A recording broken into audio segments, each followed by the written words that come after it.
Hello, ladies and gentlemen. You're going to have to excuse the haphazard way with which we managed this stream, but it's not actually my birthday, but it's around my birthday.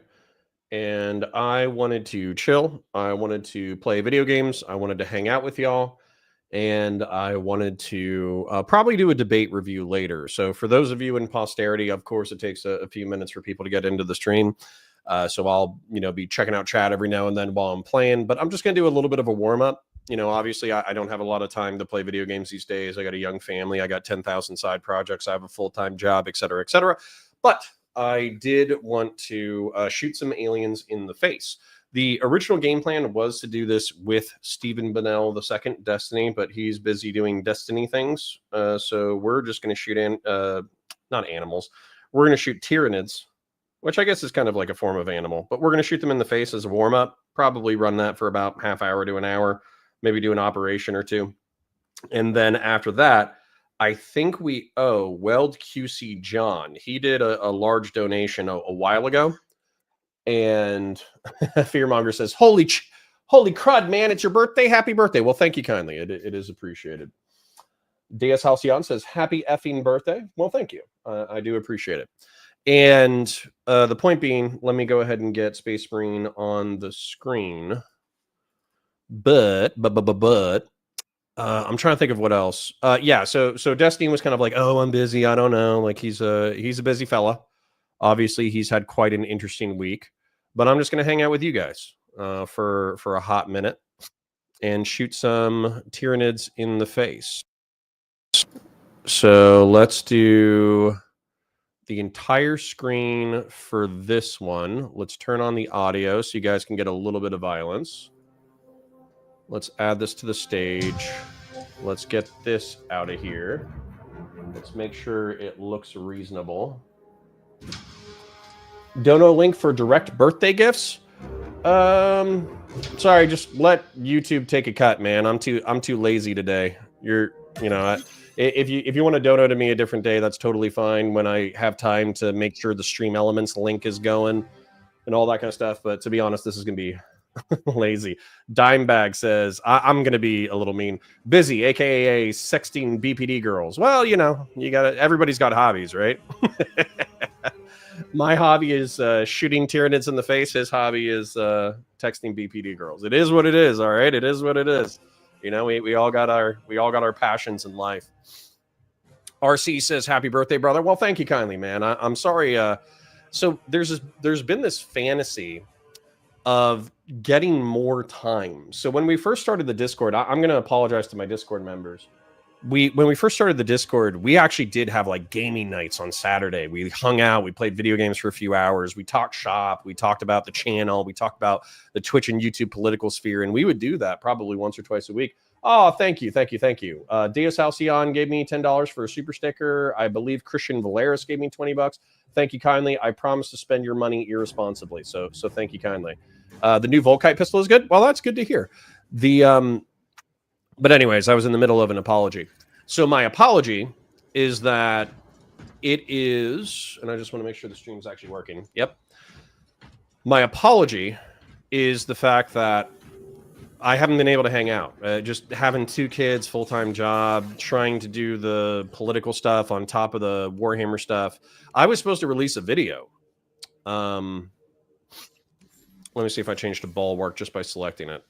Yeah, there we go. So I'm going to be working on Bulwark as much as I can. 10 corpse starts rations. Well, hey, listen, that'll come in handy if we have an impending economic collapse. So thank you. Have you played Darktide? It's just out on PS5 this week. Of course. I played Darktide quite a bit when it first came out. My only problem with Darktide is that it's kind of like a repetitive loop. Christian Blair says, all good. One of the few that has a family and is a true communitarian. Well, listen, we need to get back into that. So I'll address that momentarily. Let me address Darktide. So with Darktide, it's a damn good game. And I think it's a damn good simulator of a mortal. If you want to be an Imperial Guardsman, if you want to be an Ogren, if you want to be an ecclesiarchal priest, if you want to be a psyker, I think it's a darn good simulation of that experience, even though you do kill thousands of cultists per game, which I think is a little unrealistic. But at the same time, I still think it's a really, really, really fun game. And I think it's a good Mortal War. Oh, thank you. Who was that? Let me... Fearmonger, $25. Happy birthday. Well, thank you kindly. I do appreciate all the donos. It's never required. It is appreciated. And to be honest, what I'm probably going to be doing is doing guns. So I'll take your money and I'll invest it.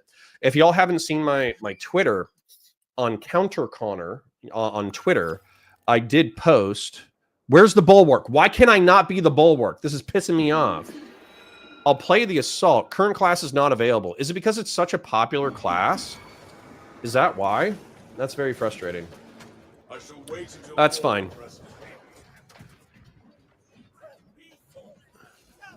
How do I jump again? Is it Q? I'm forgetting how to do things. Yeah, it's Q. All right, cool.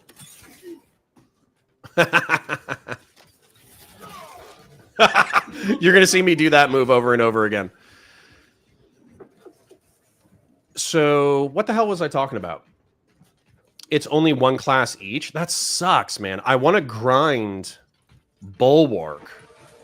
Because Bulwark... This guy, he stole my slot. So I want to grind Bulwark because I want the Victrix helmet. It's such a cool helmet. Like, I bought like 3 of them. You're going to see me basically doing that move over and over again. How do I just jump up?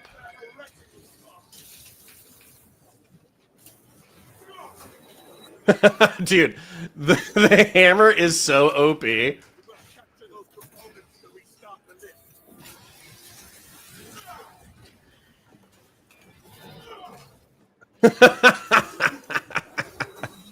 Sorry, I'm gonna enjoy the game a little bit along with streaming, so my apologies if I ignore chat more than I should. So let's talk about things. Apologies. Yeah, so apologies to Discord. I'm sorry I'm not as active as I want to be. I promise you that I have nothing but good intentions. It's unfortunate that I don't have enough time to do things. Oh, I tried to dodge him, but that's okay. I can just smash him into a wall with a Thunderhammer. I'm not keeping up with Darktide. Like I said, I think it's a darn good Mortal Warrior simulator. Okay, he's actually jacking me up.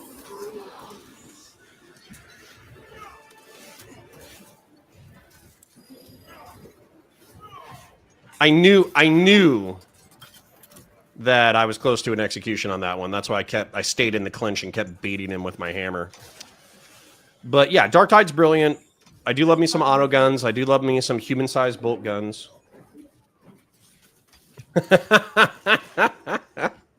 That's a little mean, Christian Valeris, but, you know, is it true?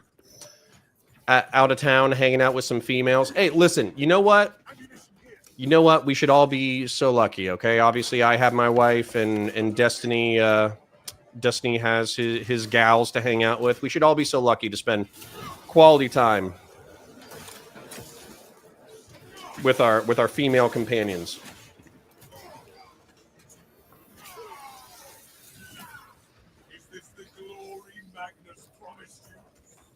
See, I can do the short jump, but I can't do the big jump. Is it because I'm inside? Is that the problem?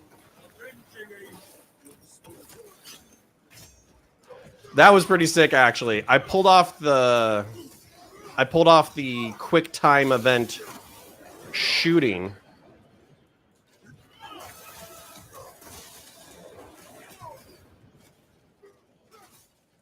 But I did not pull off the dodge. Idiot. Try holding the jump button. Yeah, so Q, I think, is the special button, right? It's the one where you can... Excuse me, it's the... I'm playing on keyboard, obviously. Try. I'll try outside. Honestly, I have a very strong suspicion that it's Q. Assemble. All right, so let's talk about projects. So if you guys didn't see on Twitter, I have completed the Bolter. Mike, awesome. Our good friend, no money, no wussy, no hope. Listen, we all got to do our best with what we got, okay? Flame. Are you serious? If he blocks me again, I'm gonna parry his ass. Yeah, how about that for a parry, you jerk? Now I'm gonna avoid your special by executing your friend, you moron. Don't you talk creepy to me. Listen, work with what you got, okay? I know Mike has a heart issue. I'm not trying to talk smack. I'm just trying to be descriptive. So Mike, if anything, he should have a birthday stream, and we should all donate so he can go to Las Vegas with some money and some females, right? That'd be sick. That's how if I had a major heart issue, that's how I'd spend my time.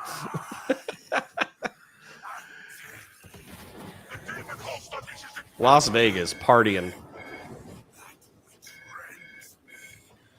Thorson Soul says, I've been trying to get on the Discord for a minute.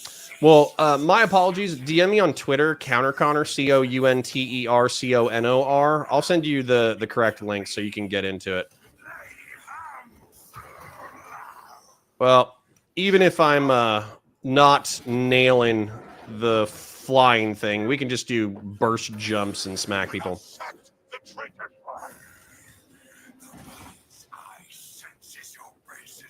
He's talking all the smack. General Ballsack says howdy. Hey, good afternoon, good morning, good whatever you're doing right now. Oh, shut up.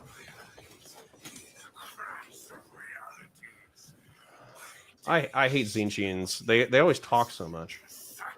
The devs running Space Marine 2 need a raise. They've been doing amazing work and very good with the community in general. Yeah, well, I mean, I don't want to say it's easy. This was obvious, a lot of passion put into the front, but they put such good work on the front end. I hope that it's actually fairly easy for them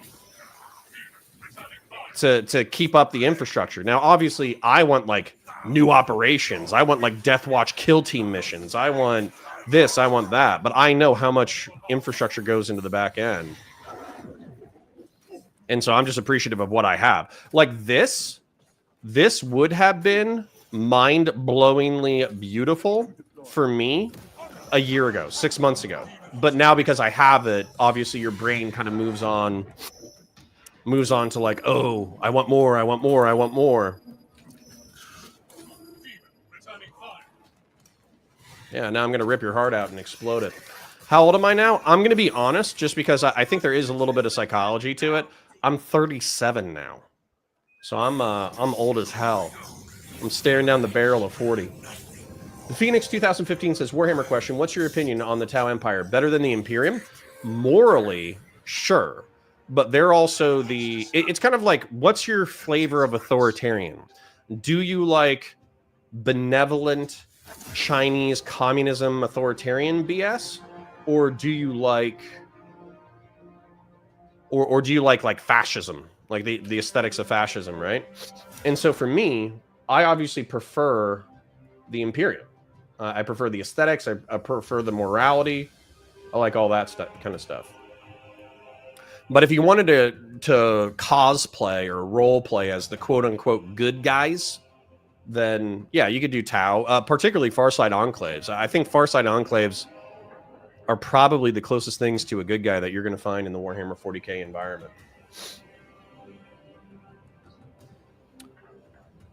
Oh man, and we're not going to do this forever. I'm probably going to play one more operation, and then we'll get into some content. I just wanted to enjoy some violence. Enjoy some violence. Which empire do we get to kill our enemies and get the instant heroin and jerk-off machines? That's going to be Slaanesh. 100%. 100% Slaanesh. Blah says, happy birthday to one of my favorite conservative voices online. Hope you're having a good one. Thank you. I think we need to... I was thinking about that. So I'm not trying to jump in on anything that I'm not invited to. But Destiny's obviously thinking about that he's thinking about doing the media company or whatever. I think that with or without anyone's external support, I need to go. I need to be ready to like do that on my own, basically. Like get the center right, non-MAGA politics. No, this is I'm on my political channel. There's no problem. There's no problem with talking shop about politics. This is the politics channel. I wanted to stream here for a reason. So perk tree, sure, whatever that is. And then, but I want to do Vanguard. So I'm going to return to the battle barge and start a new mission.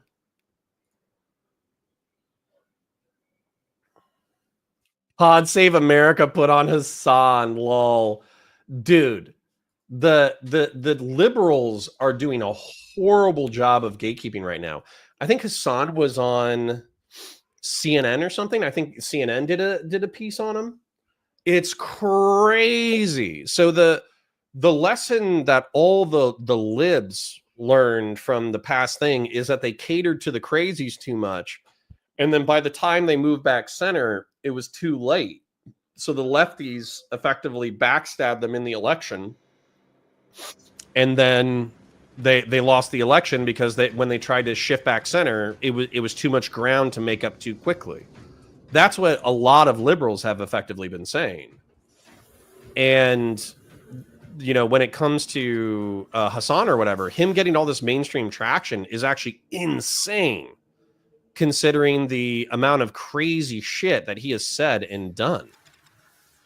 So I can't believe that he's gotten like a CNN profile. I can't believe he's on Pod Save America. I think he was on another podcast that's supposed to be like pretty Obama friendly, pretty center Democrat.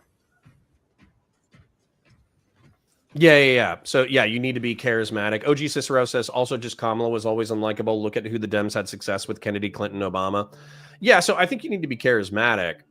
But yes. Okay, sounds good. And this will probably be our last video game, and then we'll get into some content. But it's wild to me that he literally gets to sim for Hezbollah, sim for Hamas, talk all this mad noise about like Israel. Obviously, Israel's taking flack. I'm not saying that's not probable, but the fact that he's getting to do what he's doing right now is insane. And then somebody was talking about Kamala's charisma. I think that maybe I was too deep in the machine in order to realize what was going on.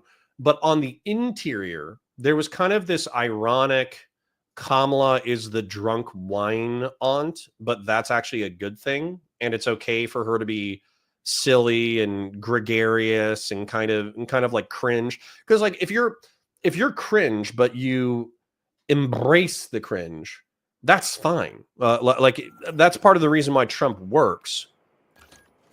Part of the reason why Trump works is because he embraces what he is, right? And so, excuse me, so her embracing what she was, I think that kind of worked in a way. But I could just be in the machine. I could be too deep. I really wanted a power sword.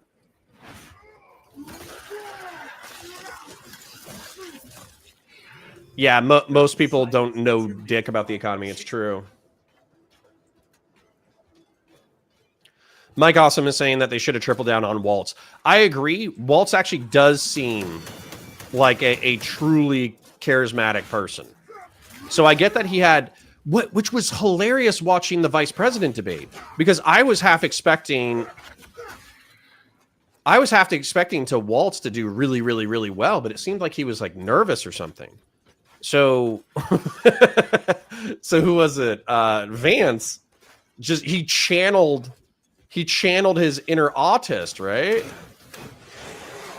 And he just did really, really stinking well. And so the time to show off Waltz as like the charismatic, gregarious figure, it was just like a total miss in my opinion, which is crazy.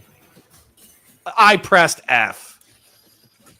Now, of course, you can't press F on a bone whip. Ow, Jesus. Nope. Do not call your friends. Mary Birthmas, thank you. Thank you. Hold on, let me run away so I can thank you properly. Enemy wave imminent. No, I killed him, you son of a biscuit. Let's see who it is. Oh, no. I can't. Abort, chat, abort. Ugh. I'm trying to help this guy get an execution, and it's not working.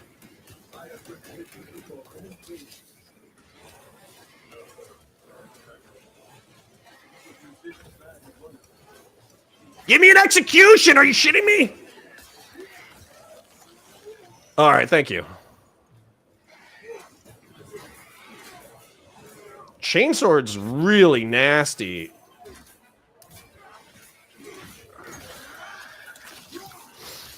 So the cool thing about the power sword is you get to do. The cool thing about the power sword is you get to do the fast or slow attacks, right? I always pick the fast because I think it's really good. But the chainsword is always fast. That's pretty cool. Give me your armor, you bitch. Halibut Rico says that they were obviously career dirtbags. I mean, I kind of agree with that. And then I also think that Waltz did a few cringe things. Now, I understand the hunting thing, but he should have been... This is like a Republican perspective, I guess. But he should have been out there with like a minigun. He should have been out there with like Brandon Herrera shooting a 50 cal out of a Tesla Cybertruck. And I get it. That wouldn't play well to his base. But the gun bros would be like, okay, you know, maybe they're for gun control, but they're not going to steal everything that we want, right? So that's kind of where I think there's some missed opportunities where maybe it would have been too far right, I guess, or maybe it would have been too far center. But like not going on Joe Rogan. That's crazy. Bro, your frames are terrible on that game. It's so laggy. It's borderline unwatchable. Well, Admiral Gibbs, how about you give me a birthday present of a few $1,000, you know, since you're like a rich multimillionaire, and then boom, I'll buy a new PC setup. All right, boom. There we go. And I am joking. I don't want to buy anything video game related. I want to buy guns. I did get my FFL. You should find that relatively interesting. I did get my FFL, so I'm on the verge of building science fiction weapons and selling them to the public.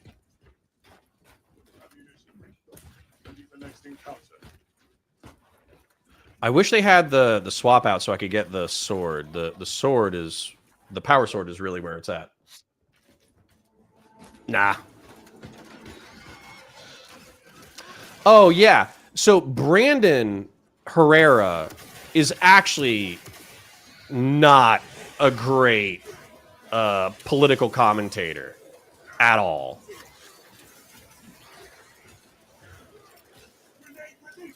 Yeah, how about some grenades? How about you eat that, you losers? Yeah, Brandon does all that like contrarian BS, and I think that he's so poorly researched that he doesn't realize that he's being contrarian. Like, he's like, oh, I think I saw a few clips of it, of, who is it? Cappy. I love Cappy. I think Cappy's a good dude.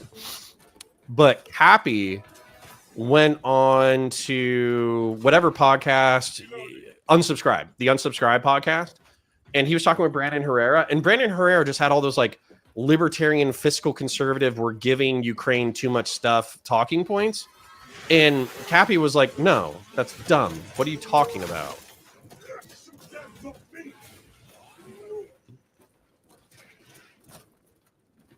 It's like 90% of what we gave Ukraine was equipment. The remainder is like stuff that we want to test out anyways. It's a fraction of the budget, and we're impoverishing one of our geopolitical rivals. Like, there's no problem here. But, you know, he was... Brandon was not having that from the clip I saw. Now, if I'm mischaracterizing just because I didn't watch enough, then it is what it is. But that's what I saw in my limited... Yeah. You were saying that, who is it? That Donut Operator is similar. Donut Operator obviously makes great content. I'm not talking smack about content, right? But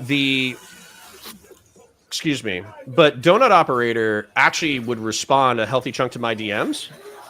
And then I wonder if he saw me shilling for Kamala a little bit too much, and then he became less responsive. I do wonder if that's a thing, because he became less responsive over time. And like, I don't take it personal, right? Not taking it personal. But you know, you always hope. I'm just gonna be real. You always hope when you're a smaller creator. I'm at 91K on Warhammer. We have good months, we have bad months. I'm obviously only at 5K on politics, but we have a good time.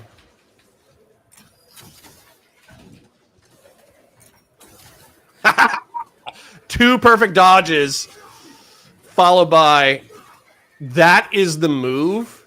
I don't think you understand how great that move is.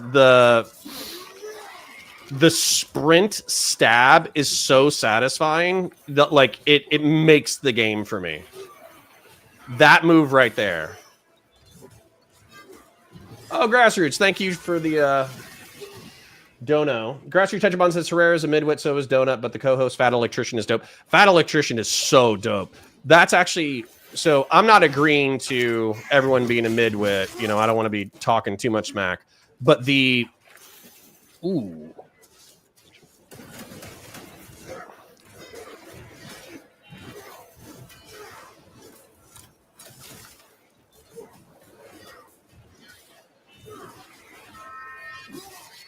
But Fat Electrician is the kind of guy where I would absolutely like disagree with him. And then I'm pretty sure he would make me look like an idiot. So I would be like, no, the definition of communism and socialism is this, and the definition of fascism is this. This is where I read it, and this is where, this is where I got my information from.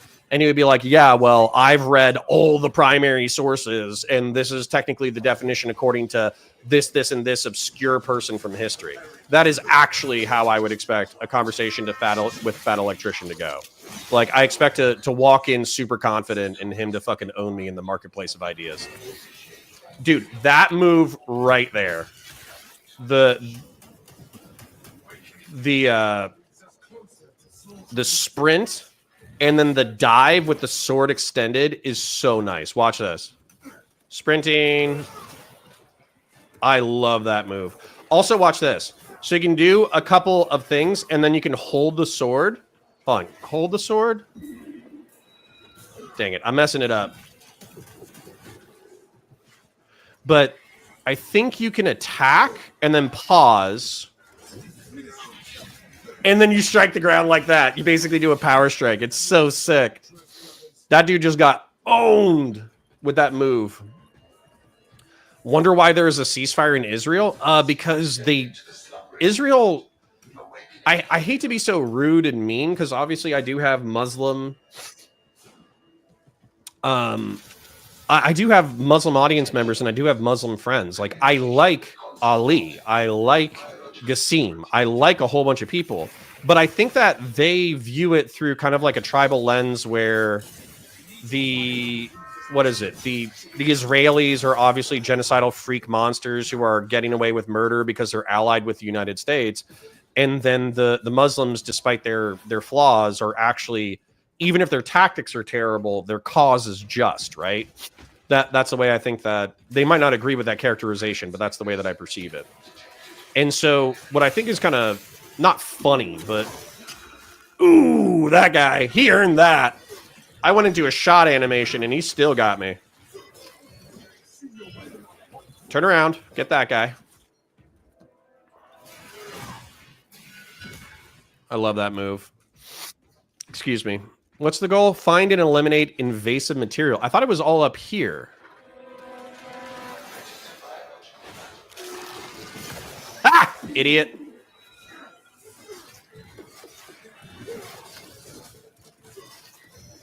Dude, trying to jump into Astartes, the amount of balls you have to have. Like, obviously these guys are controlled by the hive mind or whatever, but the sheer amount of balls you have to have as a Hormagon or a Termagon to try to jump into Astartes is insane. Like my mother-in-law. Oh, there's actually a target down there. I'm gonna go kill it.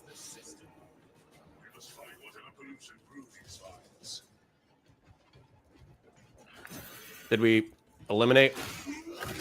Idiot. Bro. Thank you to the 30 people cross-platform watching me annihilate these freaking Tyranids. We will get into politics. We will do a debate review. I promise. I'm just warming up, okay? It's my birthday.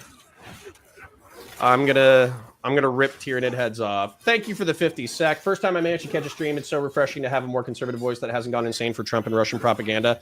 Listen, guys, we got to build something, and I get it. Like, a healthy chunk of my audience are liberals, but we got to build like the sane part of the right. I can't stand it if it's all going to be like libertarian, contrarian, MAGA. I'm just going to be real dick suckers. And then if it's all going to be like Christian nationalist, quasi-fascist, and I'm not saying that to be cringe, I'm saying that because they legitimately do not care about the Republic, then the right sucks, right? If that's the future of the right, then it sucks. We need to rebuild something that's actually sane and make a home for them, because I think a lot of those people really feel homeless right now. I know I do. There's no one who represents me. It's like... I get it that so hold on. I want to explain this without being like too hyperbolic or whatever. But when you're talking about online politics, obviously Hassan is antithetical to my belief structure. Vosh is antithetical to my belief structure. Destiny is maybe parallel or tolerable in a way, but there's just so many things that we disagree on policy-wise and also like personal conduct-wise that it's just not a good fit for like a permanent political alliance, right? It's more like we have the same enemies, not that we believe the same things. Fat Electrician in smaller goes on smaller channels fairly often. He might be game. I mean, hey, listen, dude, he's no offense to the other people who play on the Unsubscribed podcast. I think other people on the Unsubscribed podcast are the more charismatic elements, but I feel like he's the meat. He's the potatoes, right? If you want to learn something while watching the Unsubscribed podcast, then you basically listen to the Fat Electrician. And dude, what's so funny about his channel too, I don't watch his channel aggressively because basically he'll go into the way that I do Warhammer lore.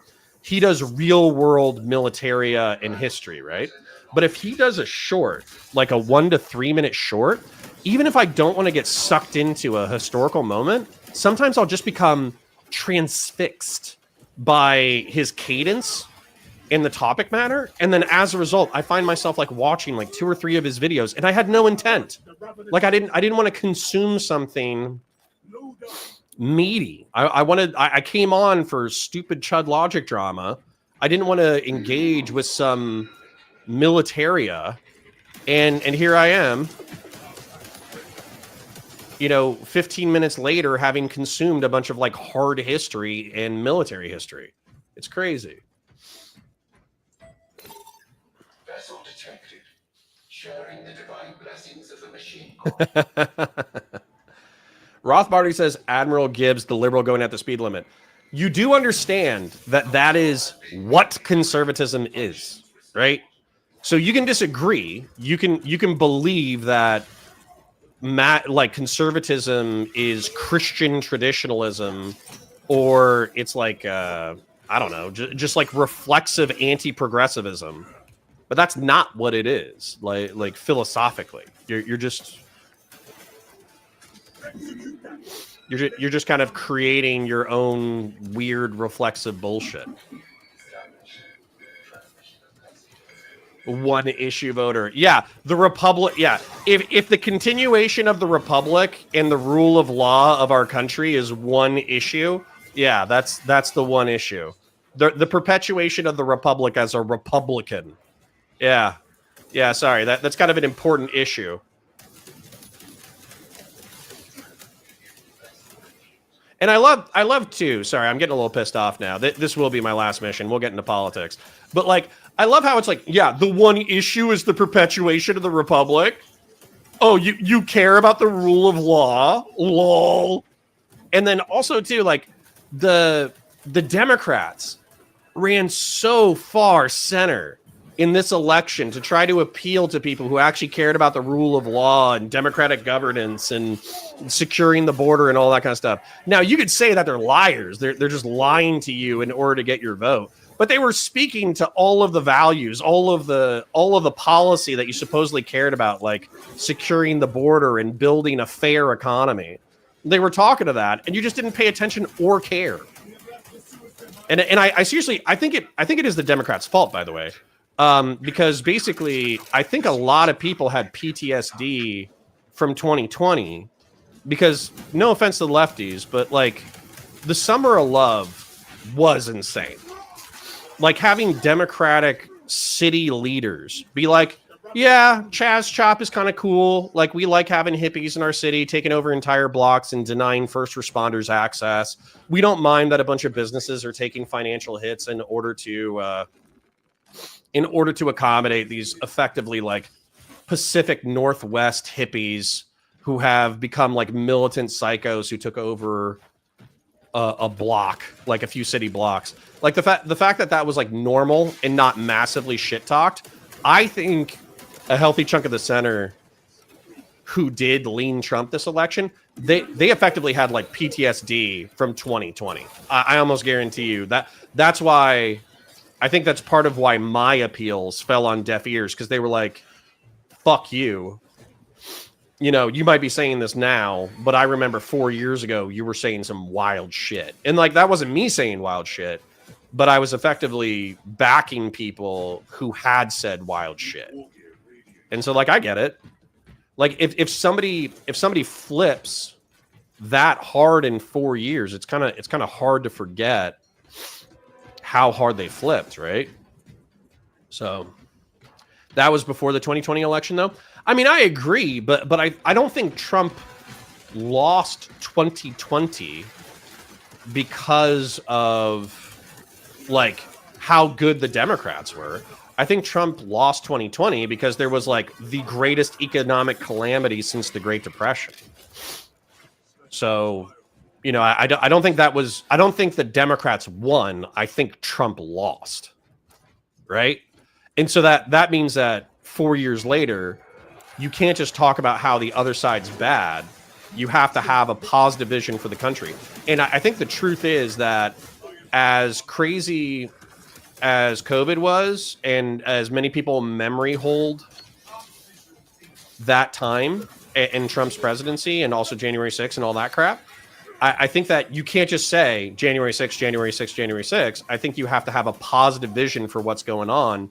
And I think it was too little too late, right? It's not whether or not the messaging was good. The economic recovery was just too anemic. So people were like, okay, well, you've had 4 years to fix it. It's still pretty anemic. So as a result, we're going to give it back to Trump. I mean, and they told people that their issues don't matter, and then they called us heartless or evil. Well, Admiral Gibbs, the reason why they called you heartless or evil is because Trump was promising the vast majority of Hispanic immigrants to the United States are like chill people, right? And so they were promising to deport 6% of the population. And that's obviously going to have knock-on effects for the economy. And Trump was just like, nah, it'll be Gucci. Don't worry about it. And you know what's funny? Here's the other thing, too. Here's the cope. So, Admiral Gibbs, you do piss me off with your talking points. So you definitely trigger me really easily. But the other thing, too, is now there's Republican cope, right? The Republican cope is Speaker Mike Johnson is like, yeah, sure, we're going to deport 6% of our population. However, we are going to expedite worker visas to the United States. And all the MAGA simps who were like, yeah, get these fuckers out of our country. Oh, they're a bunch of rapists. They're like, yeah, that's cool. It's like, bro, if you said we're going to evaluate everyone who's here. We're obviously, and I don't even think deporting the higher class of criminals is that smart, because then you just send them back to failed states who don't have the ability to incarcerate them. But anyways, If they had said, yeah, we're going to take a look at everybody who's here. Anybody who's a super bad guy, we're obviously going to lock up. Anybody who's kind of a bad guy or doesn't have a reason to be here, we're going to send away. But all the people who are essential to our economy, we're going to fast track through a worker visa program that we're going to start through legislative means. You could have just won. You could have won everybody. You didn't have to have all this fucking bullshit talking about mass deporting 6% of the fucking population, right? But nah, you had to talk. You have to do the hyperbole and then move it back and then act like that was your position the entire time. Like that's obviously the Trump playbook, but it's so cringe. It's so cringe to sweep for that, in my opinion. If you broke the law, you go and we can replace you. There's millions who want in, right? Well, yeah, but then you're just saying like cruelty's based, right? That's what you're saying. You're saying, yeah, fuck you. You've been here 10 or 20 years, you know, you worked, you haven't gotten a speeding ticket, you're essential to our economy, but we're gonna ship you back. Okay, Admiral Gibbs, rule of law is based when we're deporting Hispanics, but rule of law is not based when you have when you have Trump basically try to steal the election. Got it. So rule of law for thee, but not for me. Understood. Yeah, by the way, so this is like crazy old talking point now. And I don't even think I give a shit at this point because I'm just getting ready for a Trump presidency, right? But right now oh yeah, here we go. Hold on, you distracted me. But Trump stole the election in 2024. Lol. What was it? Oh, yeah. Has Trump proven the fraud in 2020 yet? And if he did prove the fraud in 2020, why didn't they steal it this time, right? It was so easy. You know, they didn't get caught in 2020. Why didn't they steal it now? Oh, that was so based. Power slam. Let me slash you. All right, you're going to get grenades, bro. Grenades, bro. I pressed the grenade button twice for sure. Oh. Armor slam. Suck it, you... Oh, wow, I almost used the Arsler. I was almost using ableist terms while I was murdering an endless amount of bugs. Oh, God, I can't even see what's going on. I'm getting graped. Combat stims. Execution.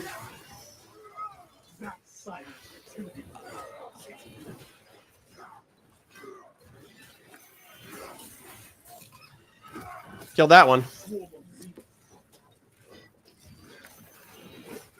I pressed F, but I think I actually pressed E. Lol. Die. That was cool. Playing Stalker 2, not painting my 240k armies anytime soon. True. True. There are so many more productive things we can do. Unfortunately, this is still going to be like another 10 minutes of violence. So I was hoping it would be over faster, but I think I kept joining other missions mid-mission, which is why they were so fast. This is still like 10 minutes of killing the Hierophant with the las cannons, which is base, by the way. I kind of wish they had a specific weapon, though. You basically use your secondary as the aimer for the las cannons,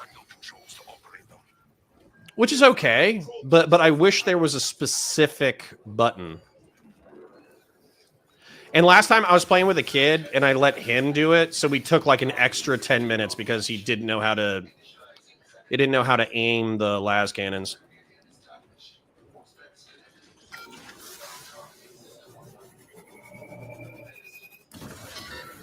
LOL, eat las cannon, dumbass.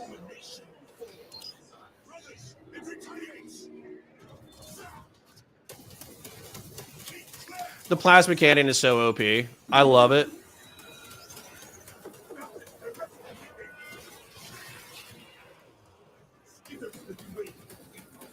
I understand why they didn't have friendly fire on, because if they had friendly fire, like, Marines would just be murking each other left, right, and center. Now, I think they should have a friendly fire option, because it would be so sick.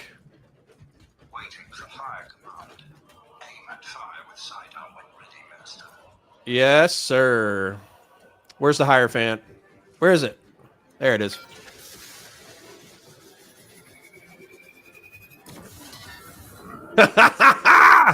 Eat it, dumbass.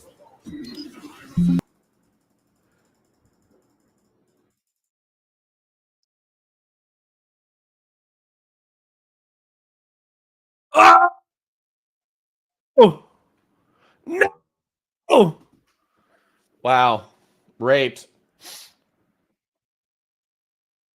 I got raped. I lost the game video. When's the debate? I don't know, probably like another 30 minutes or so. I gotta finish this section. Let me restart my share screen. I don't know why it lost. Hold on. Present. Share screen. Share screen. Entire thing.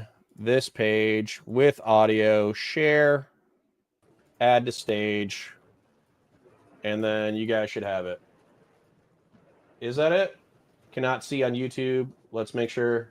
Probably getting raped.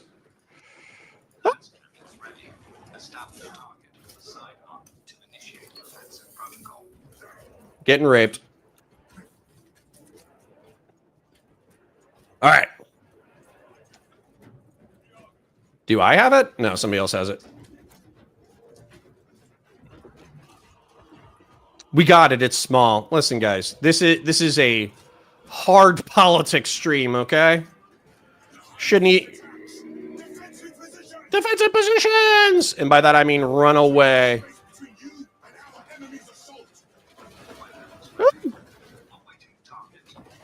Do it! I don't have it. Oh, I do have it. That's my bad. My bad, guys. Gun strikes and perfect parries, please. We'll try. No promises. Shoot this guy right in the face. Do I have a hammer? I don't know, baby.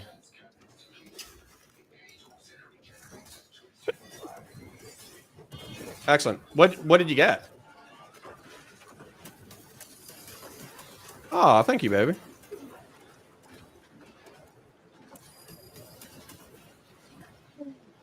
Trying to blast me with psychic energy. Oh, there's two of them. Oh, they got psychic blasts. Oh. Oh. Can you die, please? Oh. Help me. Oh, no, I'm out of ammo. Ah! I'm trying.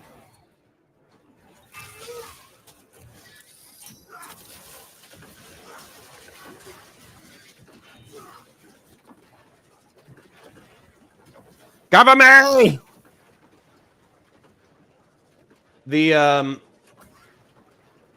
Oh, did you ruin my shit?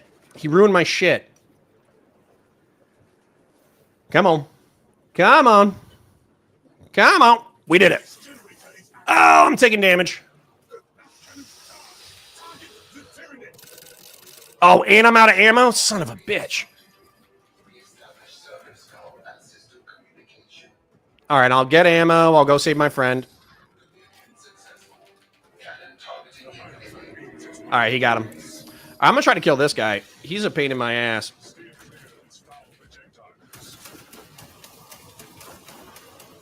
Fucking neurothrope ass bitch.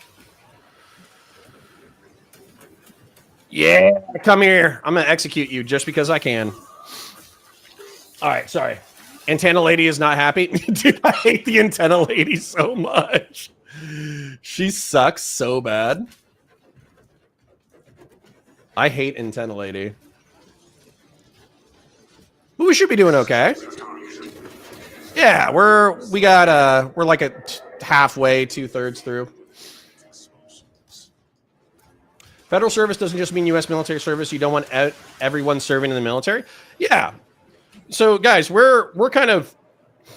You have to ask. I obviously have I would say meme positions, but the meme positions I would do if I had the capacity to do it. If I was dictator, I would absolutely do public service as a required part of the job.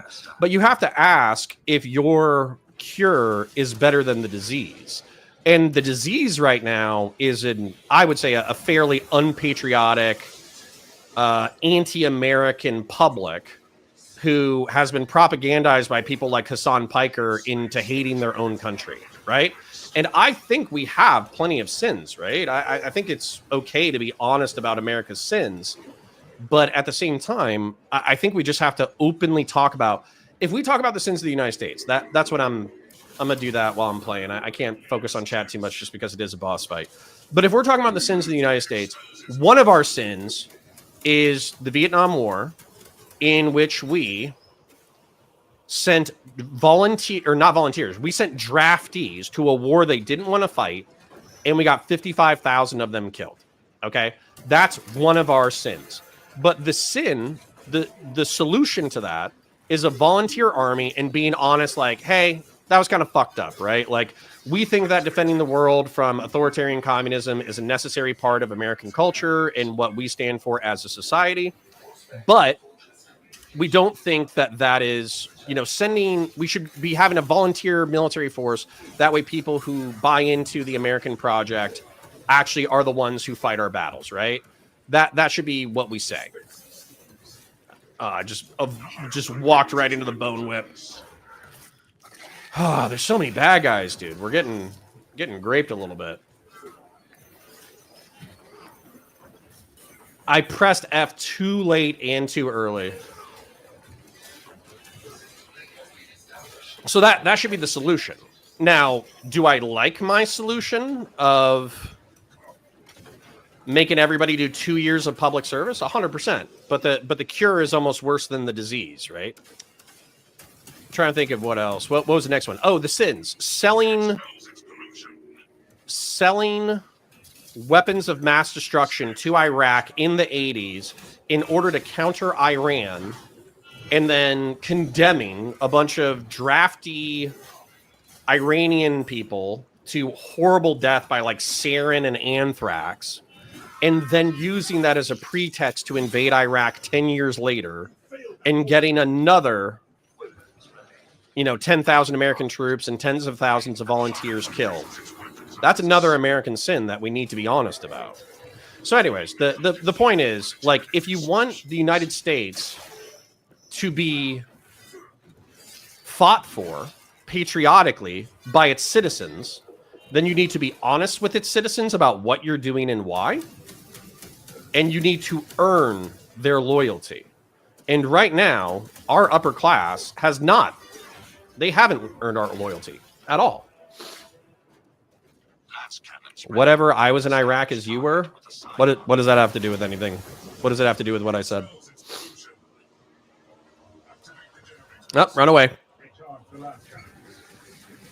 Also, all the coups in Central and South America was not based. You say that, but I would need to know what the problem was. Now, obviously, throwing civilians out of helicopters a la Pinochet, probably not based. But was that more based than the alternative, which was letting socialism dominate South and Central America? I don't know. I would have to do a whole bunch of research, right? So just because people getting killed is not sufficient to say America bad.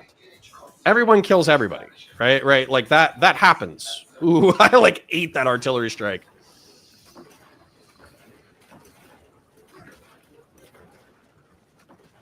So people dying is not sufficient for me to say America bad. Might be enough for Hassan Piker, but it's not enough for me. Hassan Piker routinely cheers on other people getting killed. They're just the people that aren't on his side, right?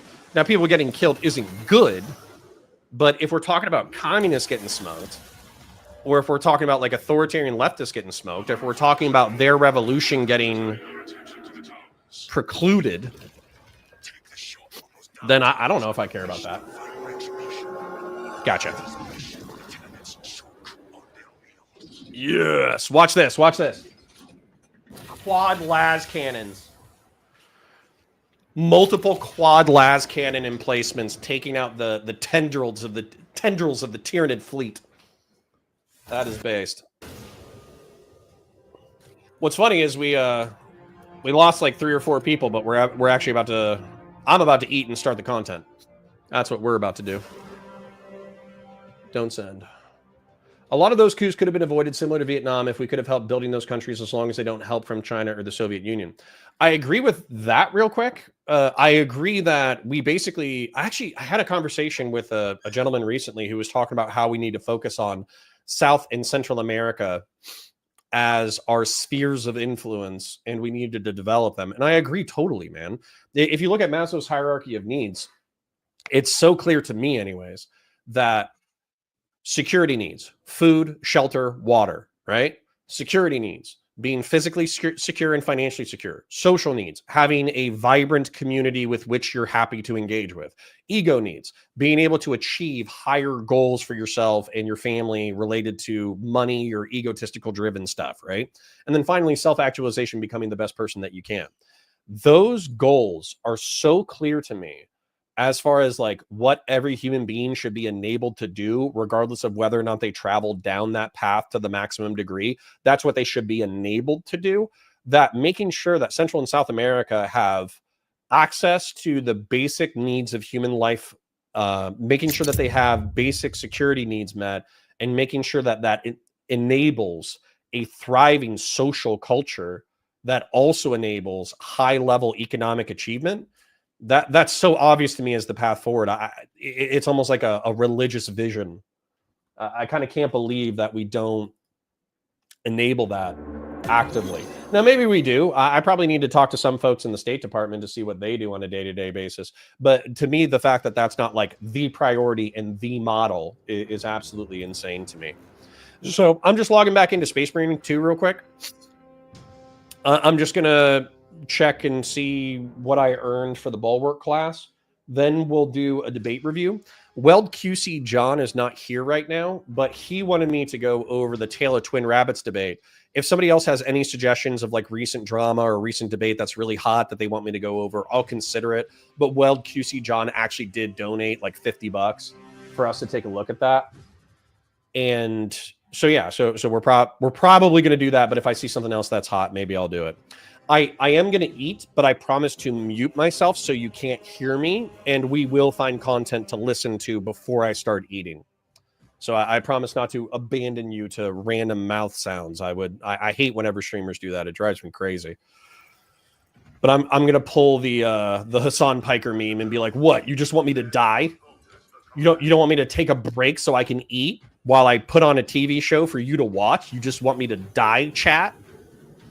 So apparently that's very successful for him. So we'll go ahead and copy. All right, so let's check and see what's available. No gun strikes. I did gun strikes earlier in the stream. So all this does is add a purity seal in the shield thing. I have no problem with that. That's cool. And then let's check out the helmets real quick. This one, I need to achieve 6 missions. That's kind of dope, but this is what I want. 28 missions. This is fire. This is peak. So I borderline want to make an Imperial Guard version of this and then have that be what I wear when I go to shoot the bolter. So anyways, Bulwark is... I don't like the Knightly helm that much, but this is so peak. I have to have it. All right, so let's exit this. Thank you to the 20 to 30 people who hung out with me and donated while we were playing video games. We'll get into politics now. I know it's not always exciting watching random people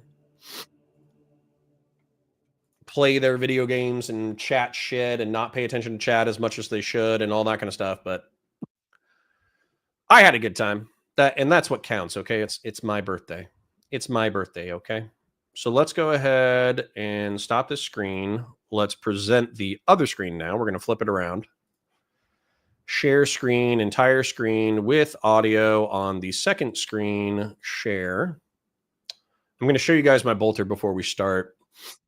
And let me scroll up and just see what chats I missed. Okay, so actually, let me thank some people first. So number one, Christian Valeris, happy birthday for $20. Thank you kindly. Deus Halcyon for $10. Thank you kindly. Fearmonger for $25. Wow, we're going to be able to buy a police auction Glock with my donations from today. Grassroots Hegemon for $5. Mary Birthmas, thank you kindly, Grassroots Hegemon. Grassroots Hegemon for another $10. Herrera is a midwit, so is Donut Operator, but their co-host, the Fat Electrician, is dope. Again, I don't want to be insulting these guys. Maybe we'll hang out eventually. Maybe I need to get clouded up first, and then we'll be hanging out. So I don't want to be like, oh yeah, they're totally dumb idiots. Like, no, I disagree with them on things, but I wouldn't mind debating with them in person. I do agree, though, that Fat Electrician is the meat and potatoes of the Unsubscribed podcast, where if you're looking for something serious to sink your teeth into, then he's that. Nizzy X for 50 sec says, first time I managed to catch a stream. It's so refreshing having a more conservative voice who hasn't gone insane from Trump and Russian propaganda. I used this as a launching point previously, and I'm going to say it again. We need a more sane, moderate right-wing space for politically homeless center-right people. Obviously, pure liberalism is not enough. MAGA is too far into the Trump of the cult of personality of Trump to be, I think, like a worthwhile political space. And so as a result, we need to create our own. So agreed. Then Grassroots Hegemon again says, Fat Electrician goes on smaller channels fairly often. He might be game. Yeah, I kind of want to get, so for this channel, these are my hopes. We're about to change content. My hope is to continue streaming during the day when I have opportunities, when I have days off, when I have vacations, try to get the numbers up, try to get the donos up, et cetera, but then also continue to do drama streams, right? So maybe not drama streams, but drama breakdowns and politics breakdowns like mixed in. So it's drama. That way we get higher metrics, but it's hard politics shoved in there. That way it's kind of like I don't know, it's like something healthy shoved into a delicious meal. That way we can try to elevate the space a little bit, because obviously drama does infinitely better. Ensort says gun strikes and perfect parries, please. And then you commented that I didn't get any. I did earlier in the game, I promise. Grassroots Hegemon for another $10 says Destiny's grass mouth noise should be punishable by being eaten by feral hogs. Listen, mouth noises in streams are horrible. I will try to do a minimum amount of them, but I am hungry, and my wife did not make me, but she got me lunch, which I paid for, but she was thoughtful. Okay, she was thoughtful. She was like, Connor's hanging out. It's around lunchtime. He hasn't eaten anything. I'm going to get him something. So you know what? Thank you. Ruben Page says, at Counterfire, would you agree that the Marshall Plan should have been the template for countering communist influence during the Cold War and later in Afghanistan and Iraq? Yeah, 100%. 100%. Like that is easier said than done. However, I think that all of the evils that we are currently assailed with partially come from half measures instead of full measures. And I think the Marshall Plan is a full measure. So I agree. Ruben Page, 100%. Those policies would have had a more positive effect among the global South populations than backing dictator coups and training their secret police / paramilitary forces. I agree, Christian Valeris. The question is, how, we have to measure our evils and compare them. Why not have a talk with Habitual Line Crosser? He's funny as fuck. Does he stream? That'd be interesting. But anyways, let me update the thing. Thank you to all the donors. Thank you to the 20 to 30 people who have hung out with us so far. And let's do, if I don't see any other content suggestions, I think we're going to do the Tale of Twin Rabbits / Serfs versus Lauren and counter debate.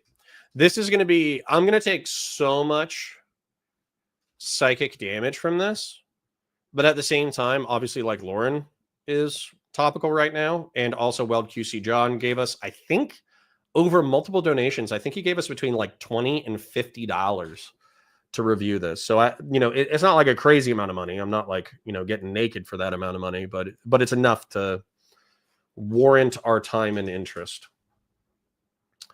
Let's see if it's easy to find. Serfs Tale of Twin rabbits, Lauren Southern debate. Now the problem is I'm going to be eating, but I already know there's going to be so much cringe that it's going to fucking hurt me.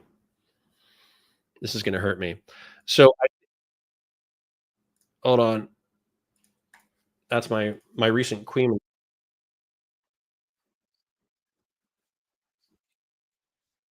which she never did, by the way.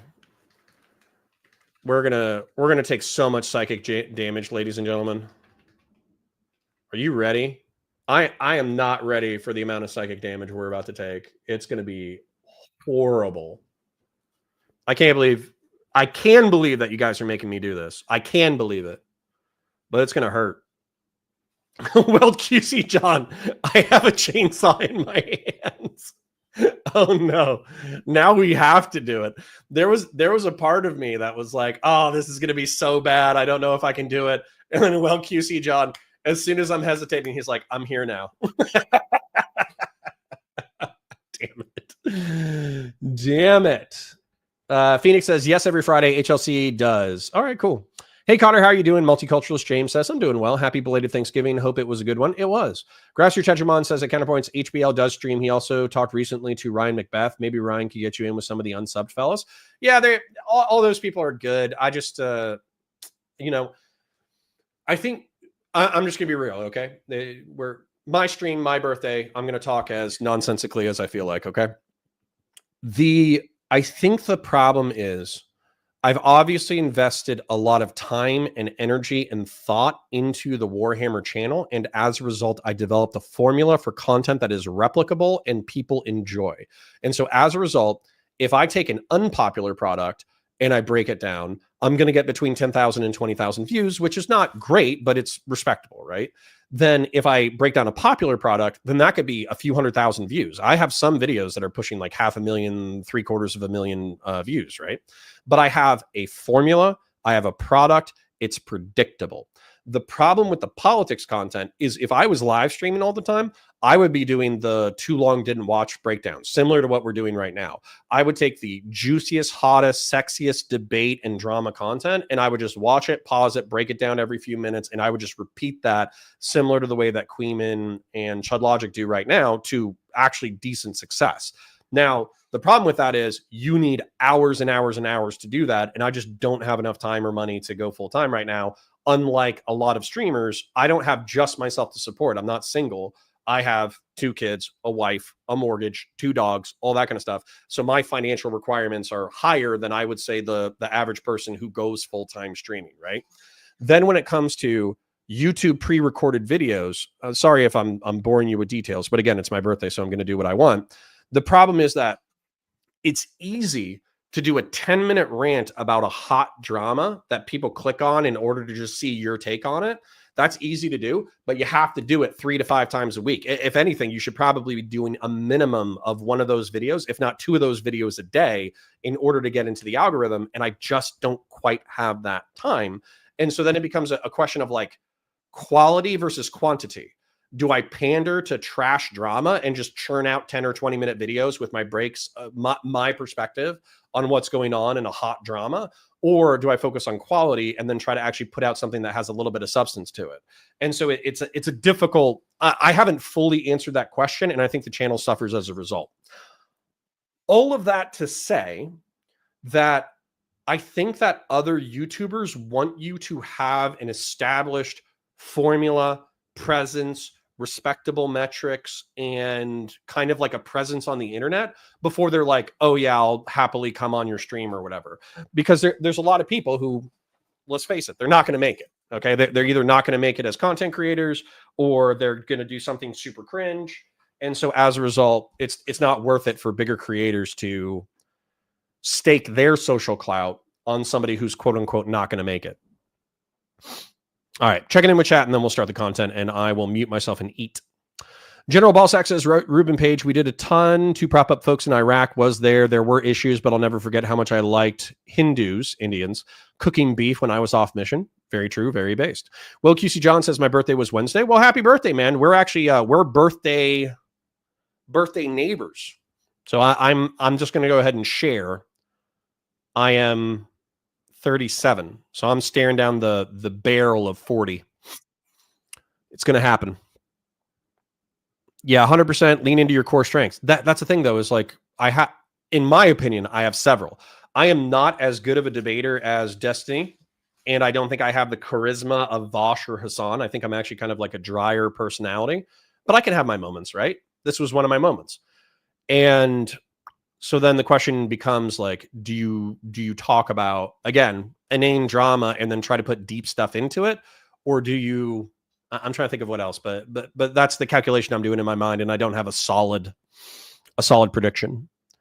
Quality is not quantity, Stalin probably. Well, quantity is its own quality, isn't it? Grassroots Hegemon for $5. Thank you for being my oiler, as usual.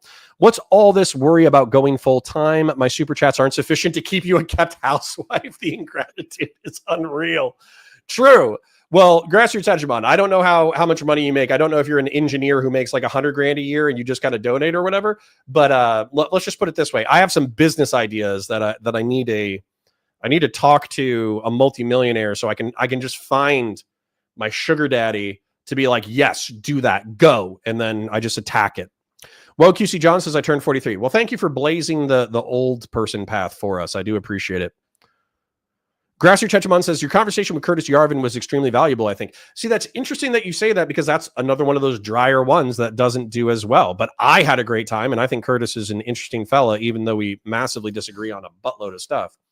Christian Blair says the CIA backed a fascist junta led by Pinochet and was even involved with kidnapping General Rene Schneider, who had refused to use the army to stop Allende's inauguration. Oof. All right, well, we'll do some historical analysis of South and Central American intrigues, and we'll just see how fucked up the United States truly is. I'm not gonna sweep for things that I don't know.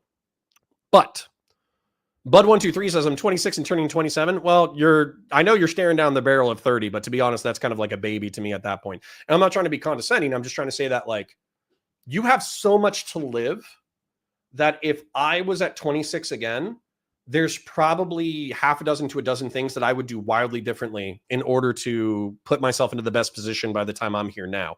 I had to learn those lessons on my own, but it is what it is. All right, chat. I love you. I parasocially love you. Thank you for engaging actively with chat. Thank you for your donations. It is very kind.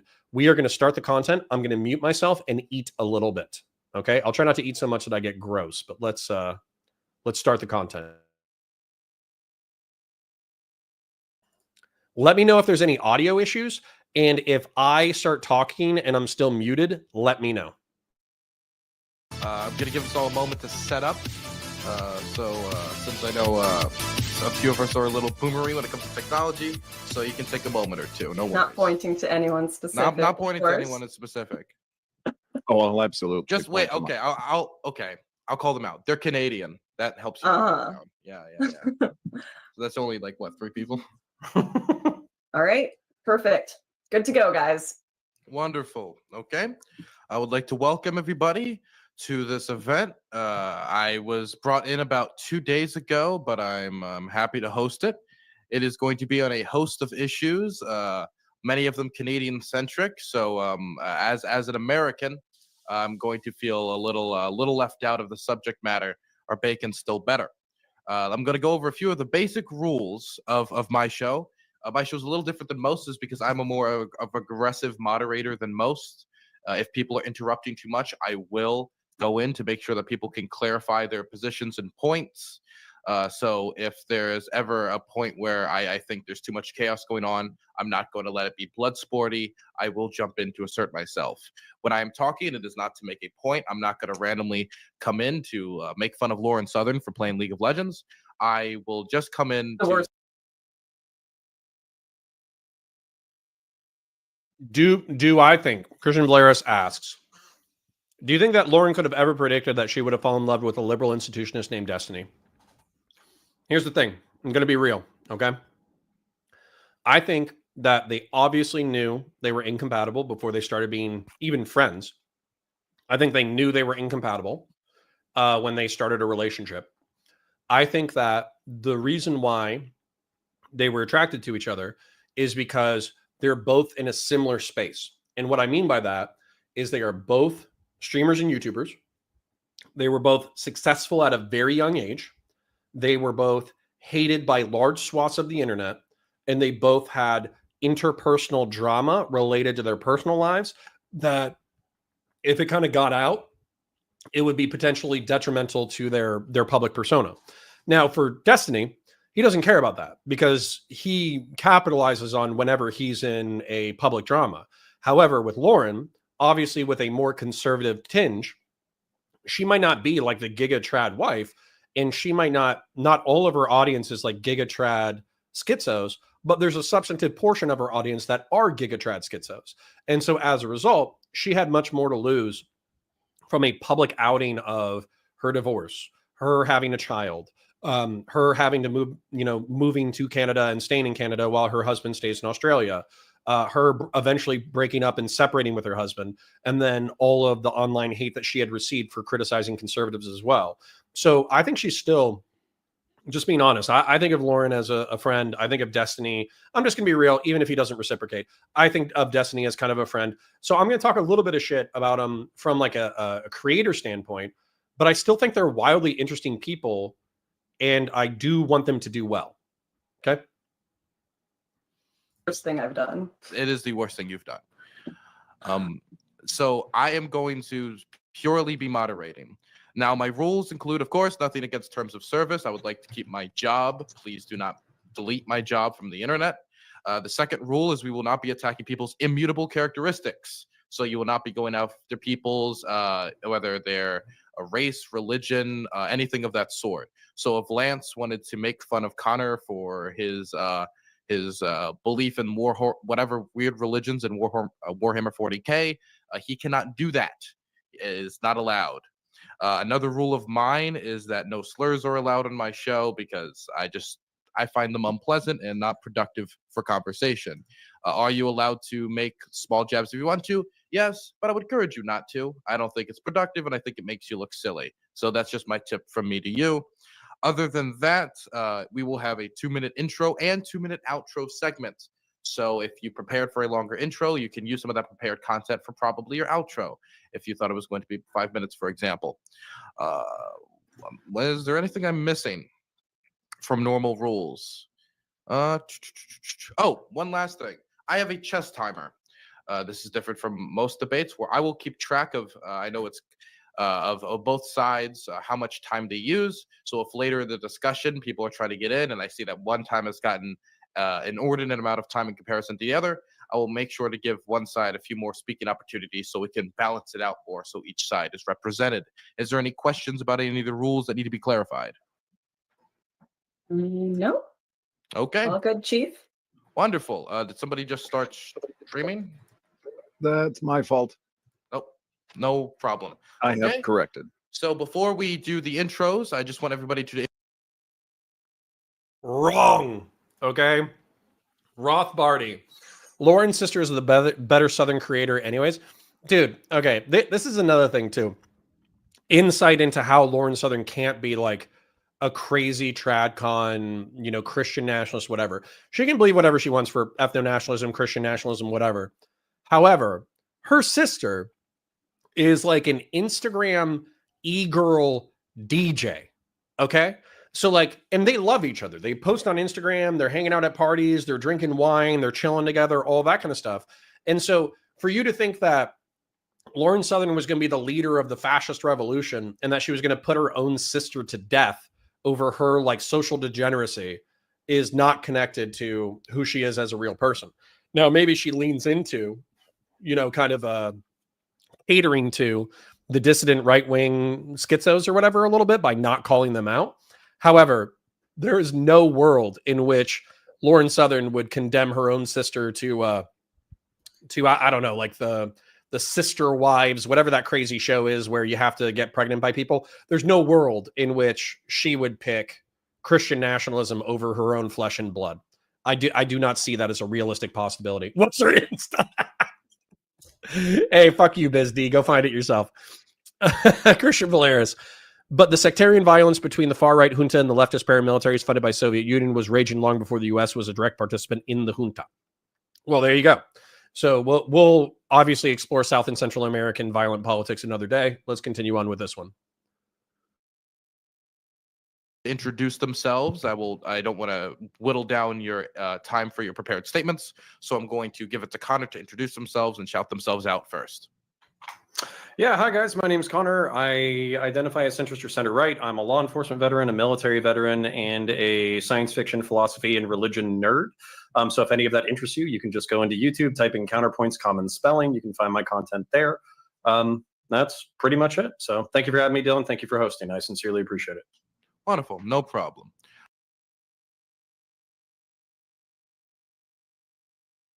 Okay. Base Connor. One of the things that I learned as I was hosting my own debate stuff with the Heated Hippie was that short, sweet, punchy with highlights is infinitely better than tangent, tangent, tangent, tangent, tangent. Now, I know some of you came over to this channel because you liked some of the tangents that I had, or you liked how autistic and weird I was when I was ranting about various things. However, being short, punchy, to the sweet during debates, it's better for the moderator and it's better for the host by far.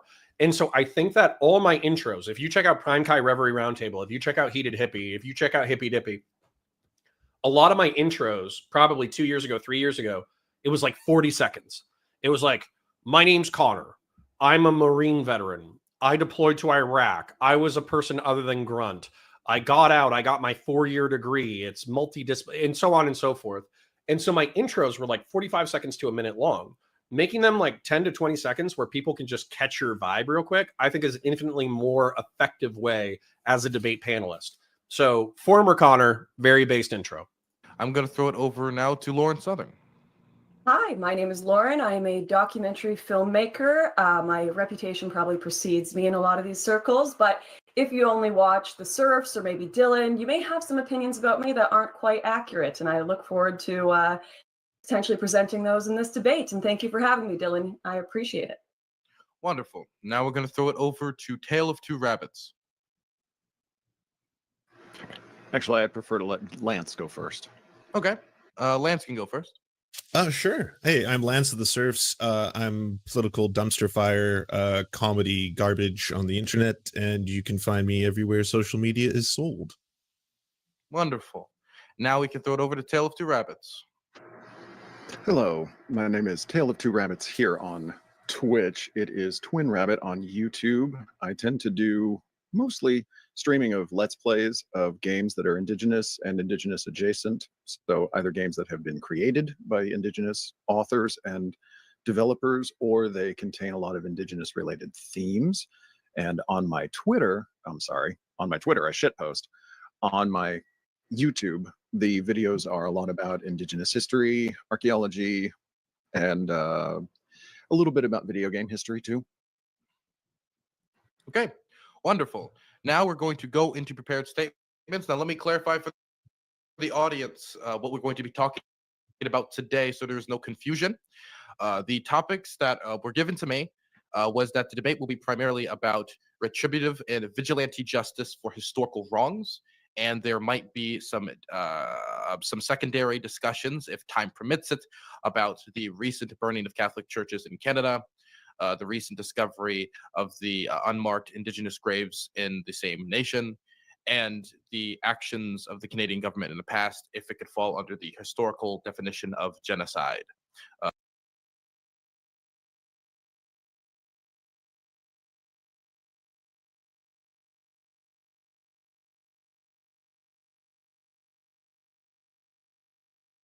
Do we all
My wife saves me. My apologies. My apologies. Oh, no. Okay, well, I knew it was going to happen at some point. That's part of the reason why I told you guys to do it. My apologies for going on to a 2-minute rant, okay? I'll try to make it quick. So what I said very passionately is that make your intros quick, sweet, to the point. Lauren's career is not over, okay? It's not over unless she wants it to be. Being in social media, the only time that your career is actually over is when you lose the platforms on which you make a substantive amount of your money. If you are still able to make money and you are still able to produce content, it's never over. So if Lauren wanted to rebrand herself, as a matter of fact, the centrist rebrand, even though she's probably not going to do it, that makes the most amount of sense right now, is be like, hey, listen, the reason why I made the choices that I did, however stupid that you think they are, is because the world is infinitely more complex than my ideology allowed for. So I was more of a traditional and social conservative, and that's what I shared with the world. However, my life was infinitely more complicated than that.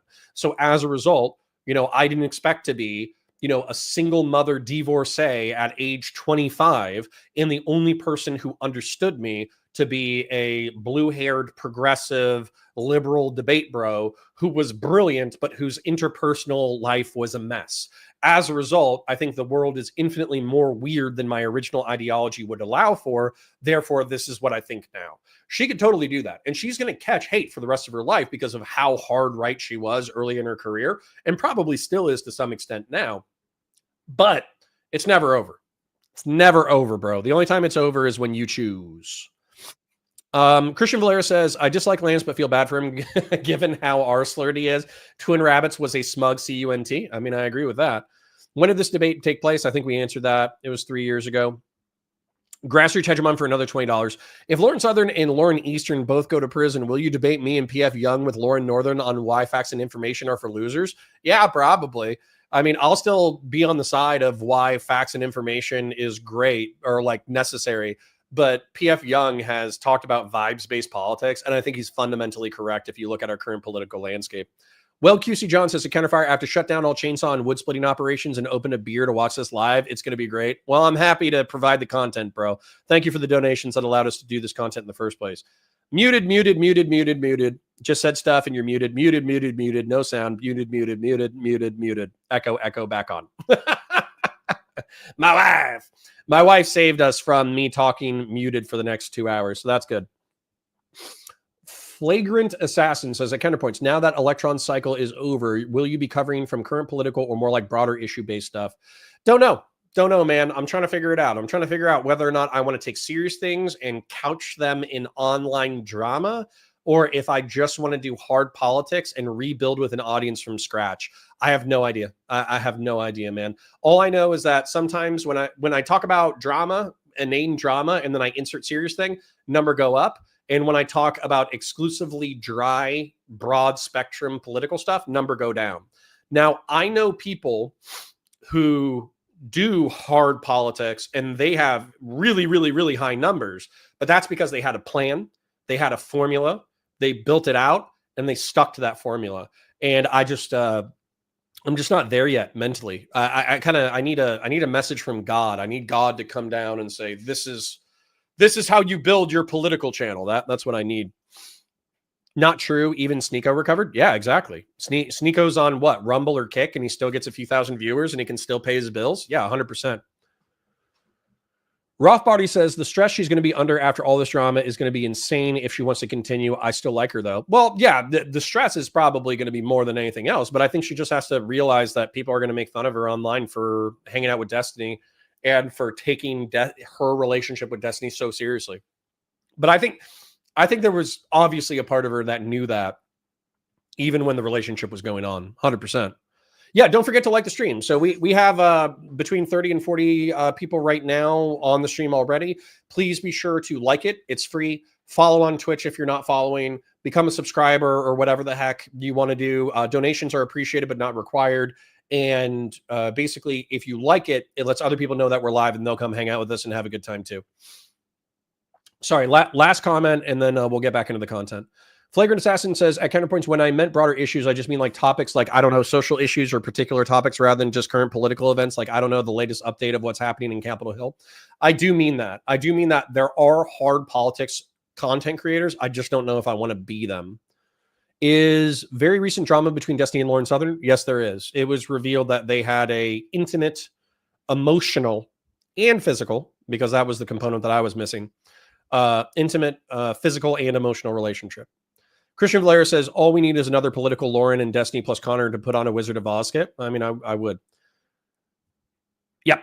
All right. Anyways, let's continue with the content.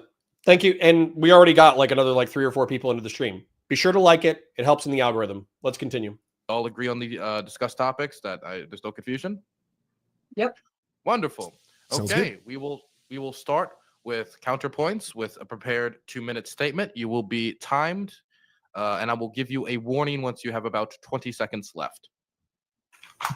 Yeah, so in preparation for this debate, I think the primary thing that I landed on was the fact that burning churches is just unacceptable. I understand that there's a contentious history in Canada, but there's no real excuse for throwing a Molotov cocktail inside of a building. You can have descriptive reasons, much like riots. You can understand why something is going on, but you probably can't morally justify it. So that's the number one contention that I would have. Number two, when it comes to Indigenous history, I think that the audience will probably be surprised, or hopefully they're not surprised, that there is a lot of concession for the sins of the past and all of that kind of stuff, and we can get into that. I'm interested to talk about definitions because obviously the word genocide is being brought into this conversation, so I want to talk about that as an aspect of this. And then ultimately, I think this conversation is indicative of where we are at as a continent as a whole. Europeans conquered this continent, colonized this continent, and did some nefarious stuff in order to do that. We have done the sins in the past. Now we have to reckon with those sins and move forward as a society. So I'm hoping that we can kind of, even if it's very uncomfortable, even if it's contentious, I'm hoping that maybe we can do that here a little bit. And I'll leave it there and we can go. Wonderful. With 48 seconds to spare. Now we're going to throw it over to Lauren Southern. Hey, okay, so I've written a little something, haven't written anything else for the debate, but today we have framed this debate as a discussion, obviously, around retributive and vigilante justice and whether or not Canada is guilty of genocide. But what we are debating in reality here is acts of political terrorism, the committing of hate crimes, the burning down of religious sites, including the recent burning down of refugee churches, and those who are hell-bent on making excuses for this behavior, all based on the recent discovery of mass graves of Indigenous children, which activists have portrayed as evidence of genocidal actions by the Canadian government, which were covered up. The only problem with this entire debate is, firstly, even if this happened and the Canadian government committed genocide, there would be no excuse to commit hate crimes today, especially against people who had no connection to said actions. And an equally important and shocking revelation should be is that no mass graves were found in the first place. This is an entirely false narrative. No one here today is going to deny historical injustices happened. No one is going to deny there were deliberately children taken from their homes and educated to no longer have their culture and language, and that is horrific. I don't think that should happen to anybody. However, distorting the past, exaggerating atrocities, inventing the existence of mass graves to make it appear as though Canada committed and covered up some sort of Holocaust is a horrific mishandling of the truth, and it does nothing to help us uncover and heal from genuine wrongdoings which occurred. And in fact, it has caused more trauma today for Canadians and Indigenous communities who are now seeing their communities destroyed, their churches burnt to the ground, and relations ripped apart even further.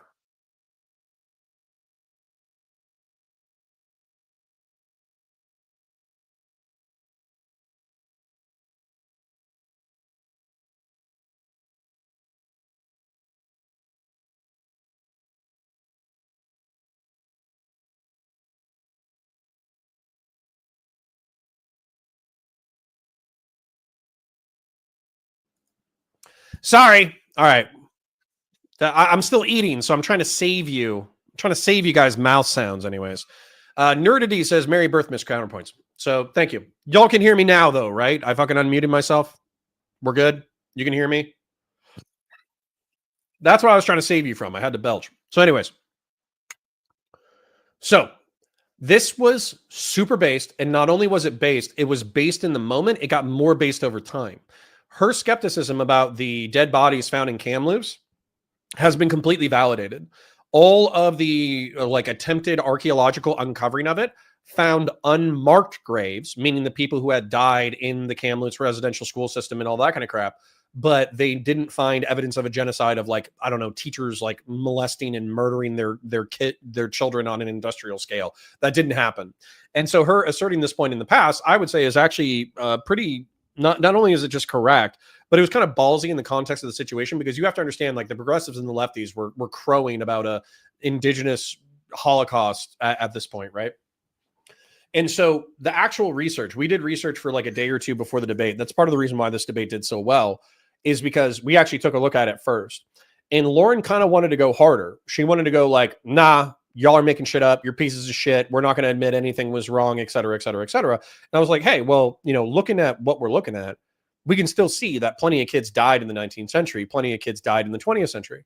And I think something in her mind clicked, where even if she was a harder, maybe sympathetic, let's put it that way, to ethno-nationalists or Christian nationalists, nobody today, her as a parent, would want the government to come in, kidnap your children, indoctrinate them in a different system of belief, ignore your language, ignore your religion, and as a result, wipe out your culture. And so I think she kind of saw it from a ethno-cultural lens. And she was like, well, this is still a horror show if I was to take the Native American experience and put it onto me.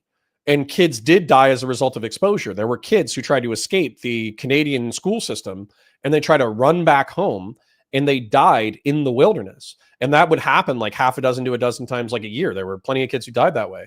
There were also disease outbreaks in the school, where you have to bear in mind, this is the 19th century in the early 20th century. So they didn't have a lot of the vaccinations and the medical precautions that we have now. So there were hundreds, if not thousands, of kids who died of what are now preventable diseases in the Canadian school system. So wouldn't it suck to send your kid off to a boarding school through government compulsion in order to destroy your culture, and then your kid just dies, right? And you never hear from them ever again. You never see them ever again. Can you think about the heartbreak? And so appealing to that actually kind of, I would say it didn't flip Lauren's perspective.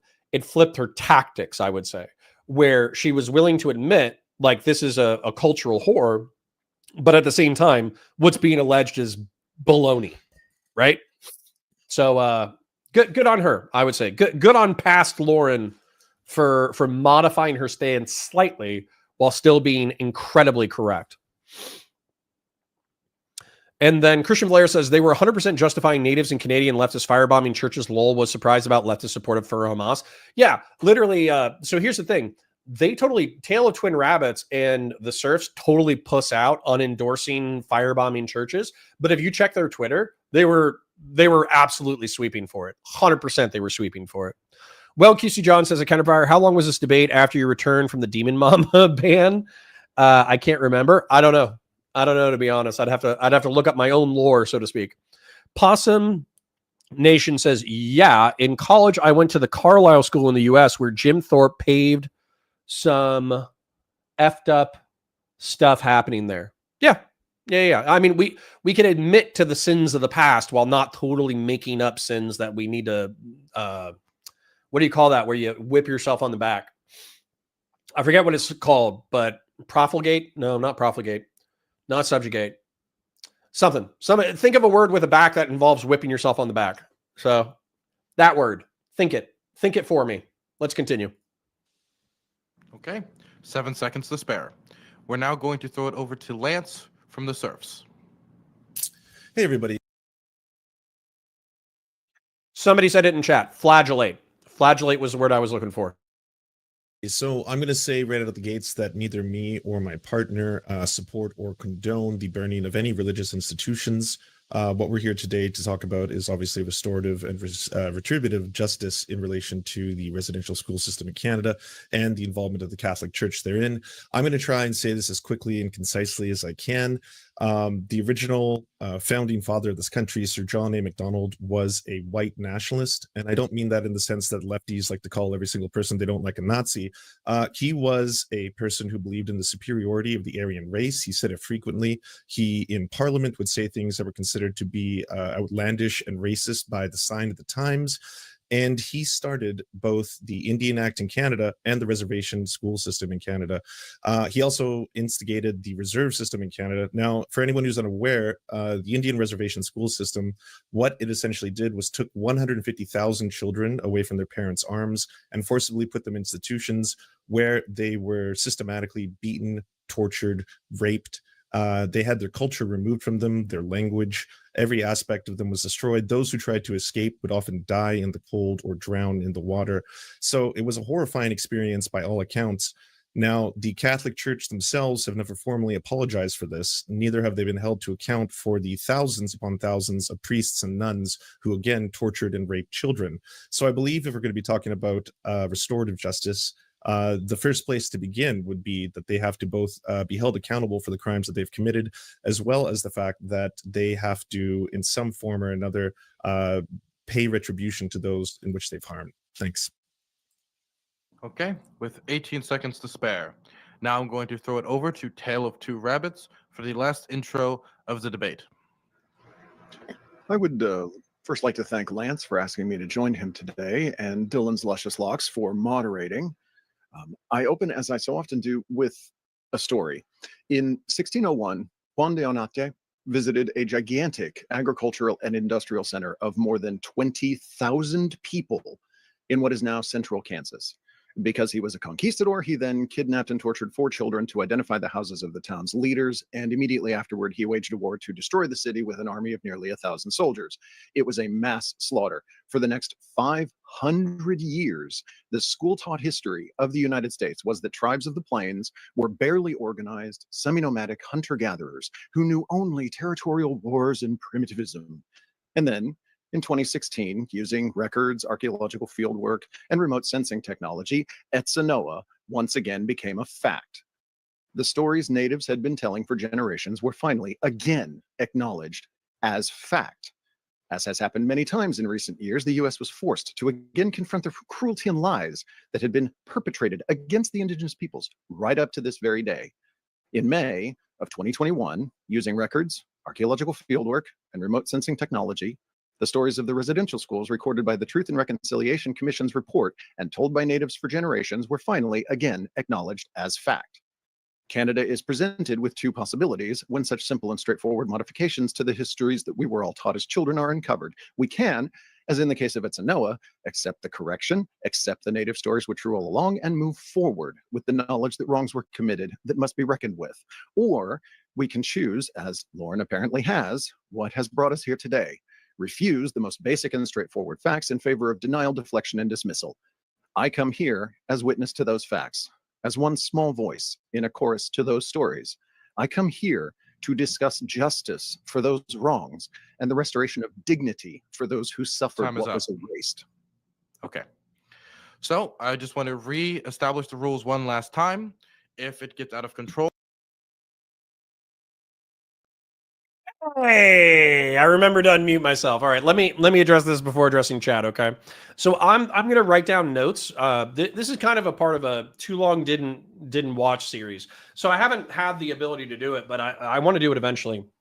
Where I'll watch these classic debates, I'll write down the talking points, and then I'll do like a 10 or 20 minute video summarizing the debate for the people who don't want to watch the entire thing or watch our breakdown of the entire thing.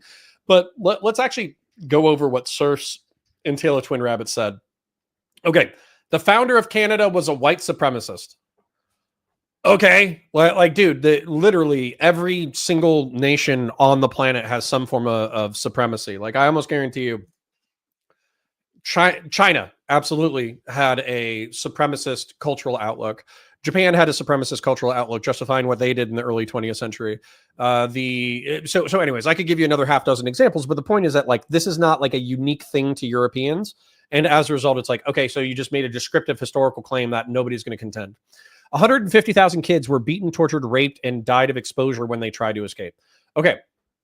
I have no doubt that there were kids who were subject to corporal punishment in Catholic school system schools. As a matter of fact, I think up until the 80s, if you disobeyed, corporal punishment was an acceptable punishment in school where you could be hit with a paddle. Like my parents talked about that, right? So as a result, beaten, let's go ahead and admit that that is a very distinct possibility. Tortured. We would have to get into the definition of that. Are we talking about Guantanamo Bay? Are we talking about a black site in Pakistan where they rip out your toenails or whatever? Or are we talking about being emotionally abused where you're kept in like you're isolated, you're forced to do physical exercise, you're forced into segregation or social isolation when you act out, you might have your knuckles wrapped by a ruler when you're talking smack. Like, what are we talking about with tortured? Like tortured could be you don't get enough sleep and enough food, you know, compared to like a normal diet, or it could be I'm ripping out your toenails with a pair of pliers. What are we talking about, right? Then raped. I have no doubts that there were people who got diddled in the school systems. Obviously, we have people who get diddled in the school systems now. So the question is it higher than, is it worse than the like indigenous population school system? Is it worse than boarding schools as a whole? What are we talking about? And then the diet of exposure, Lauren and I are already going to concede that there were kids who were part of a boarding school who escaped and died of exposure in the wilderness. So they're kind of like asserting these things without specifying, using broad emotional language in order to appeal to the sense of grievance. That's fine. Now, Tale of Twin Rabbits, this was a little bit more incoherent at the time because I was like, why the fudge is he talking about Etanoa? So my advice to debaters is to get in close to the topic and talk about the topic. This is more of like an artful turn of phrase that he could use in a video essay. However, it really wasn't necessarily that pertinent to the debate. And what I mean by that is what he says is, I'll be way quicker than he was.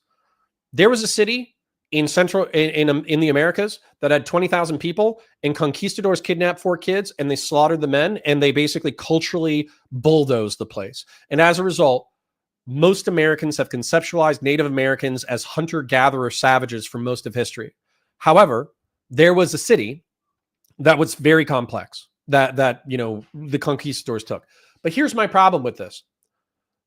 Americans, Northern Americans, we think of indigenous people as plains field savages because of the 19th century, because of the Apache, because of the Comanche, because of the Sioux, right? Those are the people that we were fighting in the 19th century. And so that's why we conceptualize Native Americans in that way.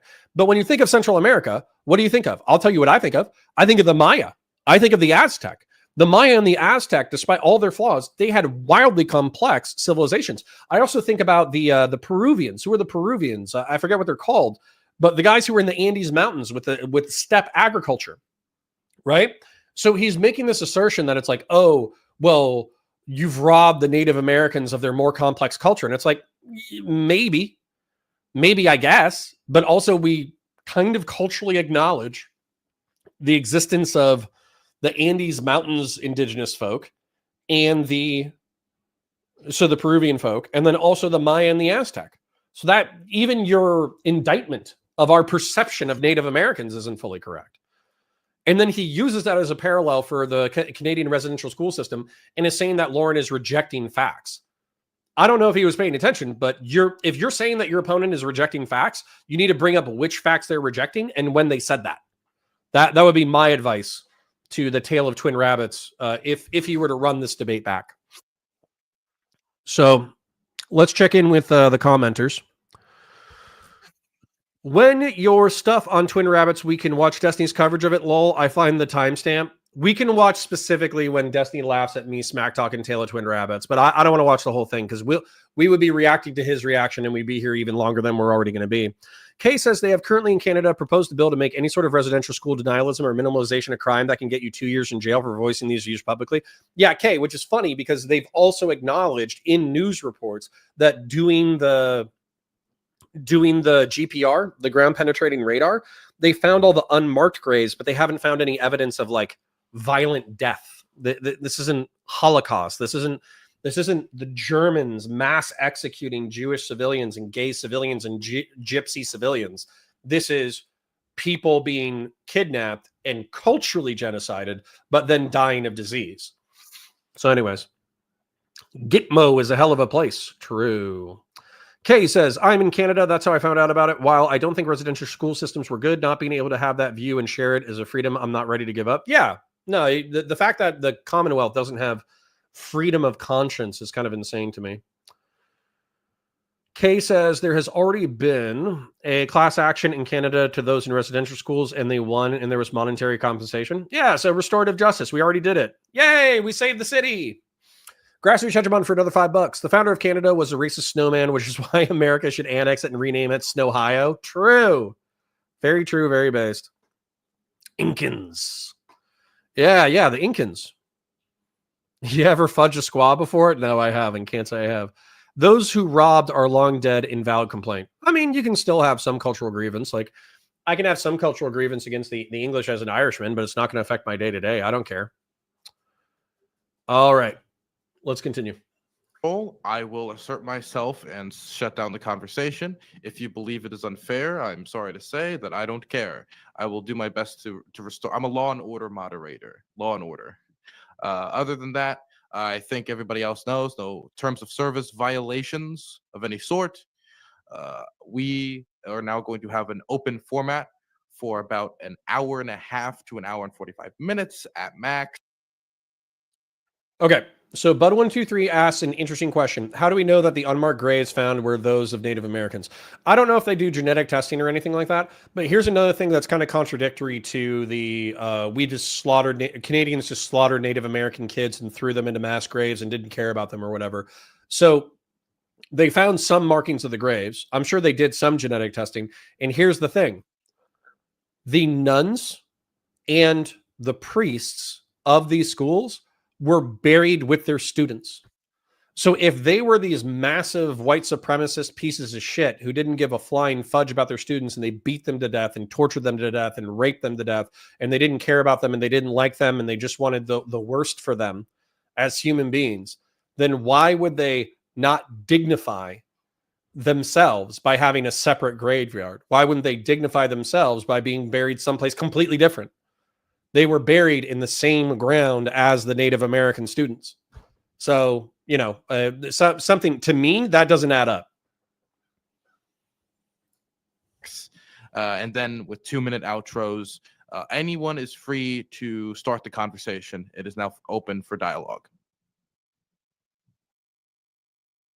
Well, considering that I've just been accused of denying basic facts, I would really like a Tale of Twin Rabbit to describe which basic facts I've denied. In your opening statement, you said that these deaths didn't occur and that these bodies weren't found. That's not what I said, is it? I said there were no mass graves found. I would be curious to know what your evidence is for that claim. Firstly, I would like to ask both you and Lance to describe which mass graves have been found in Canada, and then I can respond to that. Would you like to be more specific, as in the one that was... Well, you're saying I'm lying by saying no mass graves have been found, so tell me, where have the mass graves been found? Well, the story that kicked it off was the Kamloops residential school mass graves that were identified using ground-penetrating radar. Right, and ground-penetrating radar cannot detect bodies. Are you saying that as an assertion? Absolutely, you can go look this up. In fact, the woman who conducted the GPR herself actually went to my university. She said herself, we cannot confirm anything. This is simply an assumption based on, and I would encourage people watching to go and take a look at what images ground-penetrating radar show. They just show anomalies in the ground. They don't give you any context. They don't tell you if bodies are there. The anomalies could appear to be graves. Do they know if this grave site is just an overgrown graveyard? Do they know if it was the community graveyard? Do they know if there are any bodies in what these ground anomalies look like? No. And this is the facts of the case. The woman who did the ground penetration test in Kamloops, which sparked this all off, stated, we cannot know if there are any bodies under here until someone has dug this up and they've exhumed the bodies, if they are there. And not only that, but the tribe leader there in Canada of the Kamloops band that brought out the initial statement about this said, even if there are bodies under the ground here, it's not a mass grave. And these are just preliminary findings, which has been the general consensus of all of these grave sites found. that they are not mass graves, and portraying it as such is deliberately misstating the truth and trying to make it seem as though Canada were committing some Holocaust where they were lining children up, shooting them, and throwing them in a grave that they dug. When we Yeah, that's what the Americans did. So, like, bro, the reason why I looked like I was in so much pain right now, thank God. You know what? I take back what I said. Thank God I was painting during this debate, okay? Thank God. Because the amount of psychic damage that I've just taken in the past, like, minute is horrible. Like, well, QC John, go fuck yourself for making me cover this. Dude, so you're coming to a debate about Native American genocide, right? So having the facts of the matter on your hand is probably worthwhile doing. You also know that Lauren Southern is one of the most slippery, and I'm not saying this descriptively like I believe this. I'm saying this is what they believe.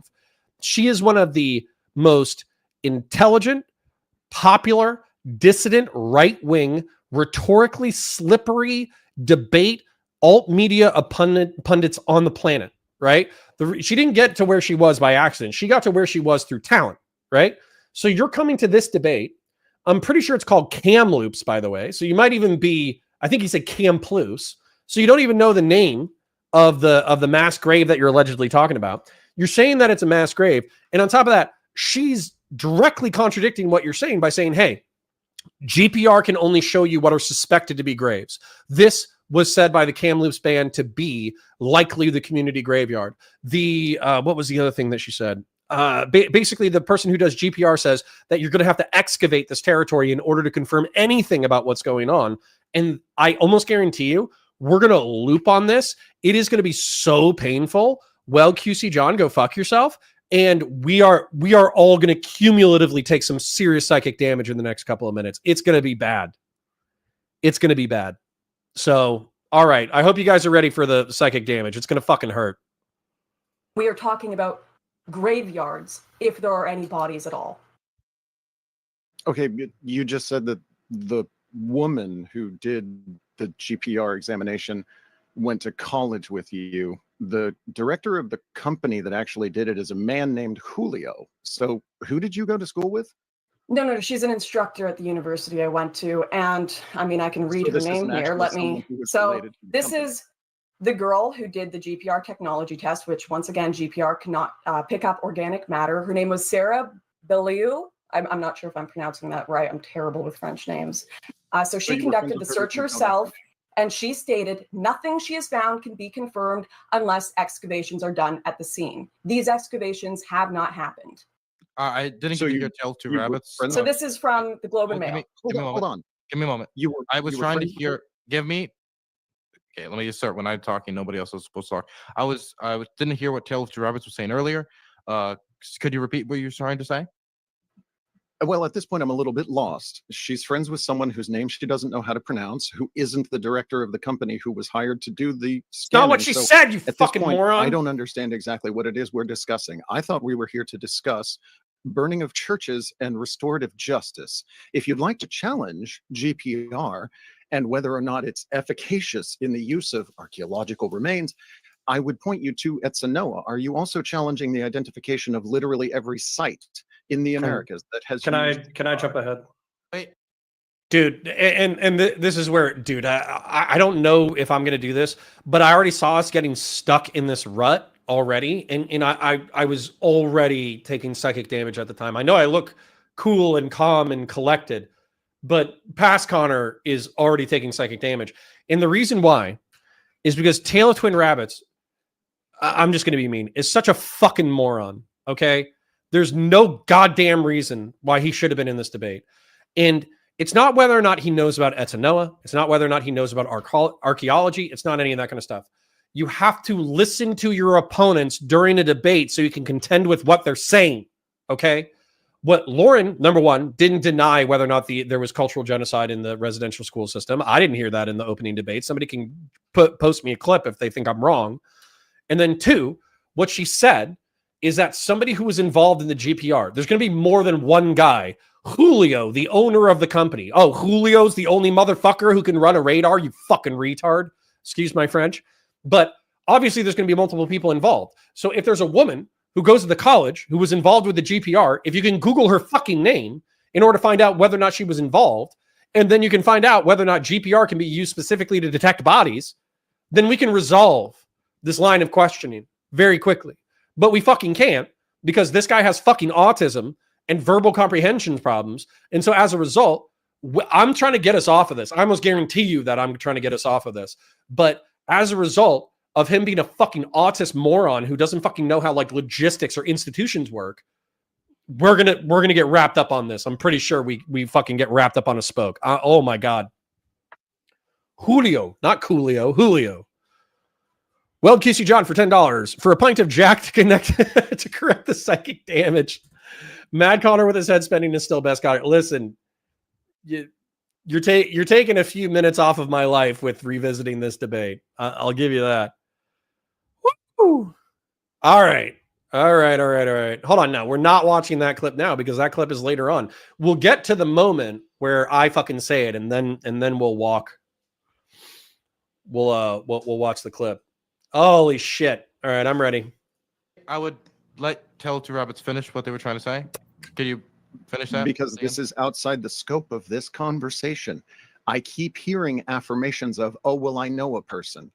I don't care that you know a person. I am talking about the company that did the work. I'm talking She's the one who did the work, who you every fucking Canadian moron. article has stated did the search in Kamloops. And anyone can look this up. Go look up who did the GPR test in Kamloops. I'm reading the Globe and Mail right now. The title, Anthropologist Explains How She Concluded 200 Children Were Buried at Kamloops Residential School. Okay, stop right there. Stop right there.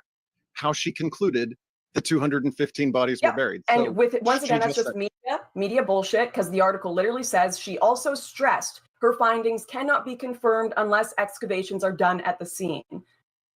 Can I jump ahead between the two of y'all? Okay, dude, I need to stop being polite. Say something before you, and so I wanted to make sure he got a chance to speak. No, I wanted to listen. That hippy dippy to my knowledge is done. Okay.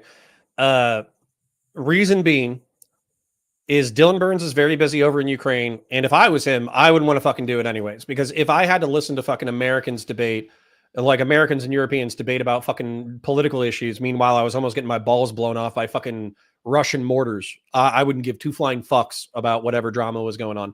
So honestly, I think Dylan should probably just be like, yeah, okay, I had my time. It's over. Let's move into new content. That's my personal opinion. When it comes to Danabo, booking is a pain in the ass. I understand this dynamic, okay? I am a heel. What I mean by that is Dylan Burns is liberal if not progressive, okay? Danabo is liberal if not progressive. I have more right-wing views than them, and so it's my job to be kind of polite, but also to push back on lefties when they're losing their fucking mind, and that's my role. And the best way to do that is to be polite, which is to take fucking psychic damage when people are talking and then fucking come back on them a little bit hard for the entertainment of the audience, okay? That's the best way to do it. However, if you do not see me like sign in taking fucking psychic damage, in my mind, I am screaming the word fuck because I'm like, please God, do not get wrapped up on this. And Dylan's like, no, hold on. There's a contention here. Let's get wrapped up on this. And I'm watching the conversation slip away into unproductive, retarded bullshit because one of my fucking opponents is retarded. And no offense to Lauren, but my teammate has autism. So since my opponent is retarded and my teammate has autism, we're about to get wrapped around the most inconsequential bullshit that could be resolved in fucking 5 seconds if my opponent wasn't retarded and if my teammate didn't have autism. It would be this fucking simple.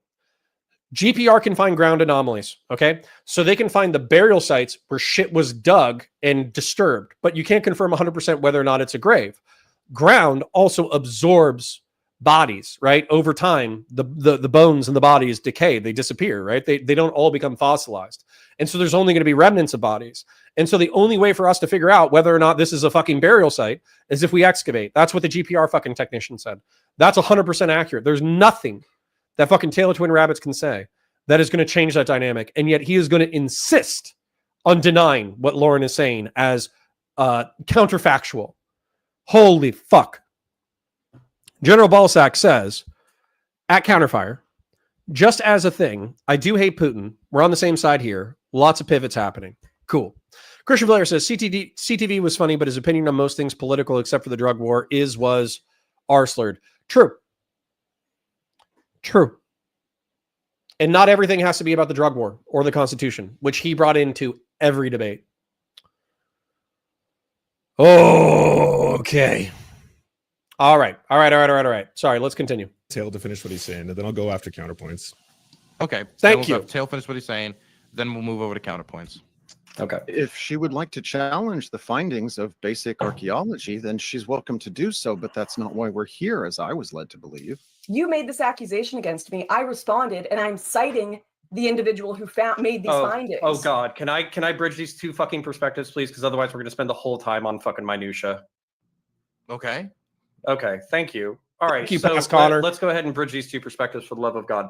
The primary contention is not, GPR or whether or not kids died or anything like that. The whole reason is the use of definitions and words. Ultimately, I would like to avoid semantics. And instead of fighting over semantics, I would like to talk about the concepts that we're trying to convey. The main objection that I think Lauren is poking to, that I would poke to as well, is basically the use of mass graves. When we use words like mass graves, basically what I conceptualize is people handed shovels, marched out into the woods, executed, and then thrown in shallow graves, and then dirt loosely thrown over them. Okay, that's the primary contention here, is whether or not that's what's occurred. And based off of historical fact, which I'm sure Tale of Two Rabbits and the Serfs can assert one way or the other, whether or not they agree with this, that's not what happened. They didn't march out 200 kids into the woods, execute them one at a time, throw them in a ditch, and throw dirt over them.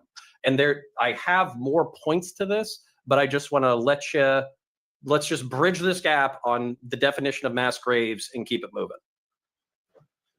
Dude, could somebody be any more fucking based? Could anybody? Holy shit. Do you want to get wrapped up on fucking GPR and whether or not GPR is the fucking thing? Or do you want to talk about what actually happened fucking 200 years ago, 150 years ago? Holy shit. Unbelievable. Grassroots Hegemon says Lauren acquitted herself pretty well. For what content? For what content? If you get time to watch, Lauren acquitted herself pretty well. All right. Yeah. Tell me what you're talking about, Grassroots Hegemon. Let's continue. Caleb, Sure. if you haven't said anything yet, would you like to speak at all? Yeah, totally. So, Lauren, you're already starting out with conspiracy theories.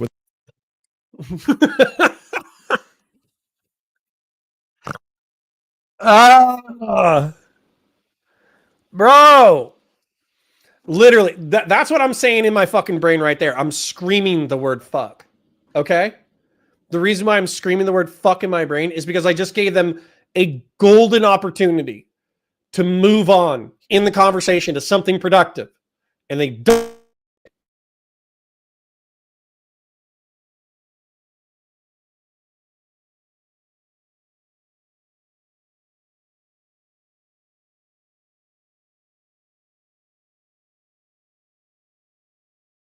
Fucking dip. Hear me?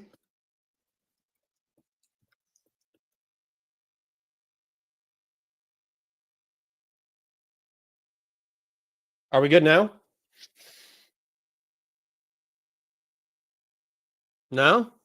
I can hear. General Balls, I can hear. Can everybody else hear? I still have internet, but it's saying it's going off of Wi-Fi. Okay. All right. Let's continue. Holy shit. Whether or not the way the technology is being right now, because at the end of the day, the people who have been accused right now of accomplishing these in no short form, like you've received a condolence from the Pope as an acknowledgement that something has happened here. There has been multiple instances, such as the Mohawk tribe, that have actually had to exhume bodies after ground penetration had been used. This is not something in which the ground penetrating radars have discovered these bodies and then suddenly we don't have any idea about whether or not this is occurring. Also, the testimonies that have been given in the Truth and Reconciliation Commission, which are numerous, we're talking thousands and thousands of people, have attested to the treatment of the residential schools. Once a matter up for, did they line them up the walls and shoot every single one of them in the face? That is not exactly what happened here. Once they became wards of the state, as in once they became the property of the federal or the provincial government, their treatment then became their responsibility. So whether they died from experimental starvation, which is something that happened, whether they died from high rates of tuberculosis, which is something that happened, whether they died from torture, rape, or abuse, which is something that happened, 1 in 5 children in these schools, that was sexual abuse that was happening while, again, they were children as wards of the state. So it doesn't matter how you want to try and skirt past whether or not these crimes that occurred. Okay, I'd like to address that. I'm want to give, it was towards Lauren, but are you okay with counter responding? Yeah, he can respond. Actually, Connor, can I just quickly make one clarification and then I'll jump to you? I never stated atrocities didn't happen at these schools. It was a very unfortunate thing in the 1800s and early 1900s, particularly in general, that there were horrific things going on at orphanages, boarding schools, residential schools, of course, and there's proof of this. But you have asserted, and I don't want to see you walk back on this unless you're going to admit it, that these were mass graves. You have asserted that they are evidence of genocide. Very chiefs of these tribes who you're saying are talking about the lived experience in the area have stated these are not mass graves. Some of these, if the bodies are found, we don't know whose graves they even are. They could be a mix of settler children as well who died of tuberculosis. And there was a pandemic going on at this time that the residential schools were at their peak. These could be various reasons, but they were not mass graves. And that is what I am calling you out on. That's what I'm calling out all these activists on. This claim. And dying of tuberculosis, dying of disease, well, of course, we can talk about horrific, the horrific conditions. To say that people were intentionally children tuberculosis, I think is absurd. But I'll let Connor keep going. Yeah, so I just want to jump ahead descriptively because at the end of the day, like this is what I guess frustrates me about this conversation. So my wrongs and evils on a spectrum, and we can just acknowledge that they're evil and that they're wrong. So for instance, Lauren and I are both parents. If our children were taken from us, forcibly taught another language, wards of the state, and then by the way, like the demographics or the stats that like 70% tuberculosis, like 20% fire, and 10% death from exposure during attempted escape. So if my son was kidnapped from my home, forced to learn another language, different name, and then tried to escape back to me and died in the woods, I can't think of a more horrific thing to experience. My family being dragged out all at once and being executed. So on a spectrum, it's pretty much like the second worst thing that I can imagine. We can concede that while also basically trying to get into the historical detail. And by the way, like this isn't so much so whenever I'm trying to describe past historical wrongs or anything like that, I'm not trying to excuse it. Okay, I'm trying to be descriptive historical past. And then what I would say, I'll just jump out on this limb, is that by definition, by the UN's own definition, kidnapping children and then basically trying to destroy in whole or in part a certain is the definition of genocide. The question is, when did this end? Whether or not this is comparable to other historical atrocities, which if on a spectrum, you can probably Come on, say. man. All right, previous, okay? Tried to get faster, snappier over time. Perfect if I had cut it off there. It would have been, okay? Stream isn't synced. Can you guys hear me at least? Or no? Can you hear me? Sound is fucked. Peep, poop, clap. Damn it. All right, well, I don't know what the fuck is going on. I'm not doing anything different. My shit's plugged in. It's fine. I'm going to go with that. You still have some cab Batasway was right. The sync is fucked up. Okay, well, I'll exit and Then whether or not that justifies current. let me unscreen real screen.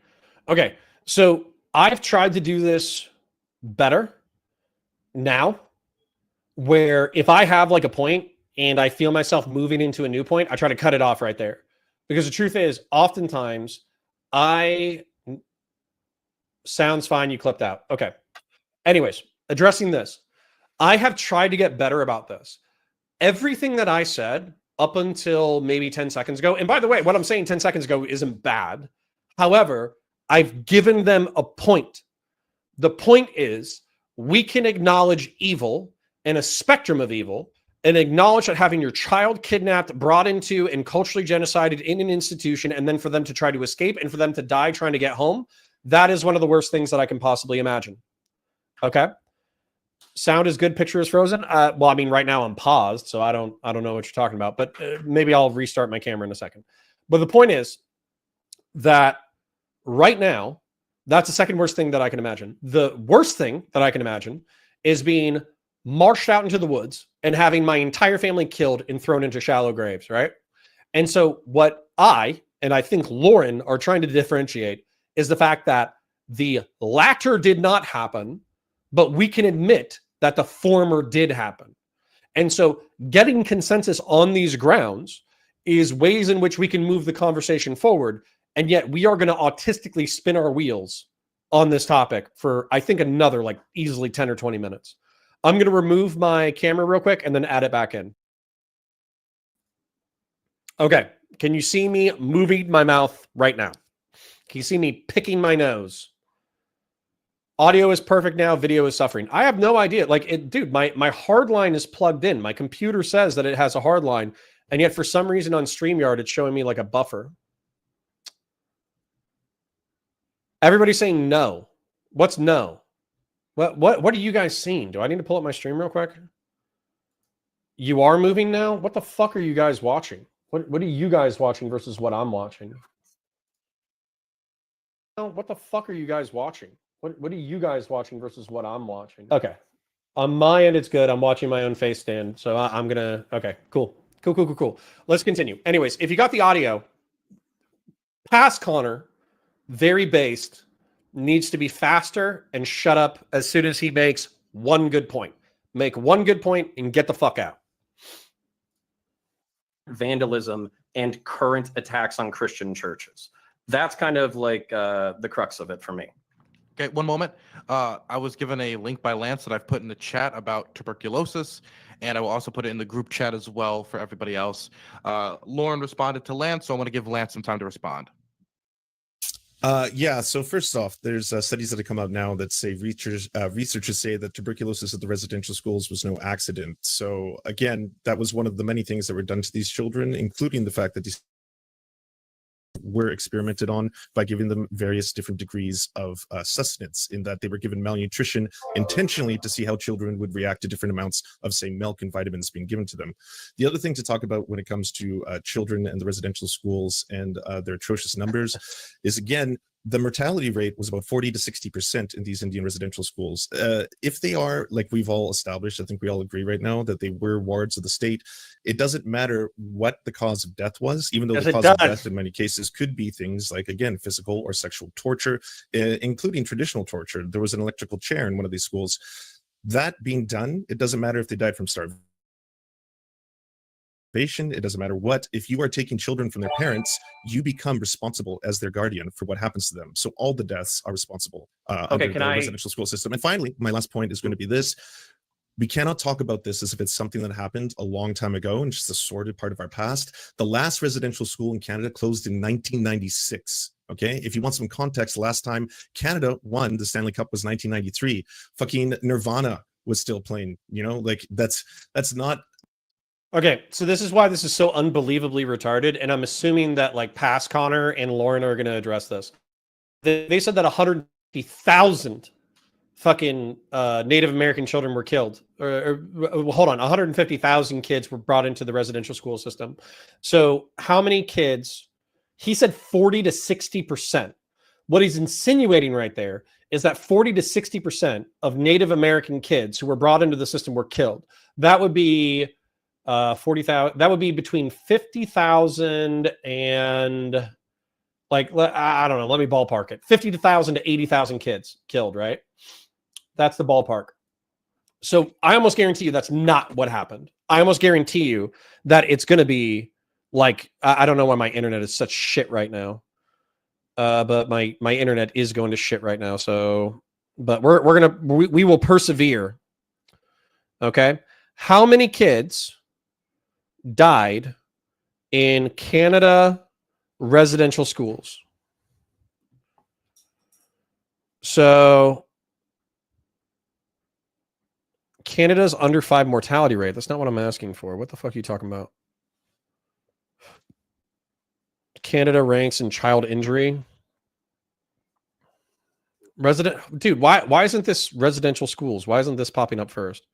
School deaths, Canada estimate. Sorry if I'm taking residential school deaths are significantly higher than previously reported. Let's check a look. MacEwan University says that. Okay.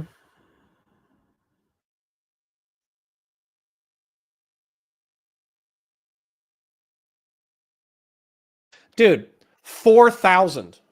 Okay. In order for Dick Nose fucking McGee over here to be correct, it would have had to been 40. We're talking about a factor of 10 off. This dude is 90% incorrect. And yet he's trying to fucking pretend that that's what's going on, is that 40 to 60% of Native American children who went into the fucking school system died. It's bullshit. He's fucking pulling on your fucking emotions, right? He just wants you to hear big number and think he is correct. This dude actually has one fucking brain cell functioning, right? All right. And then, not only fucking was he effectively lying about that, probably lying through stupidity, if anything else, but then he also says the last school closed in 1996. In 1996, do you think residential school kids were getting the shit fucking kicked out of them? Do you think they were doing tuberculosis tests? Do you think they were escaping? Or was it a boarding school just like any other fucking place on the goddamn planet? So the Serfs is either a moron or he's fucking lying. That's what's going on. And honestly, I wouldn't be surprised by either. Oh.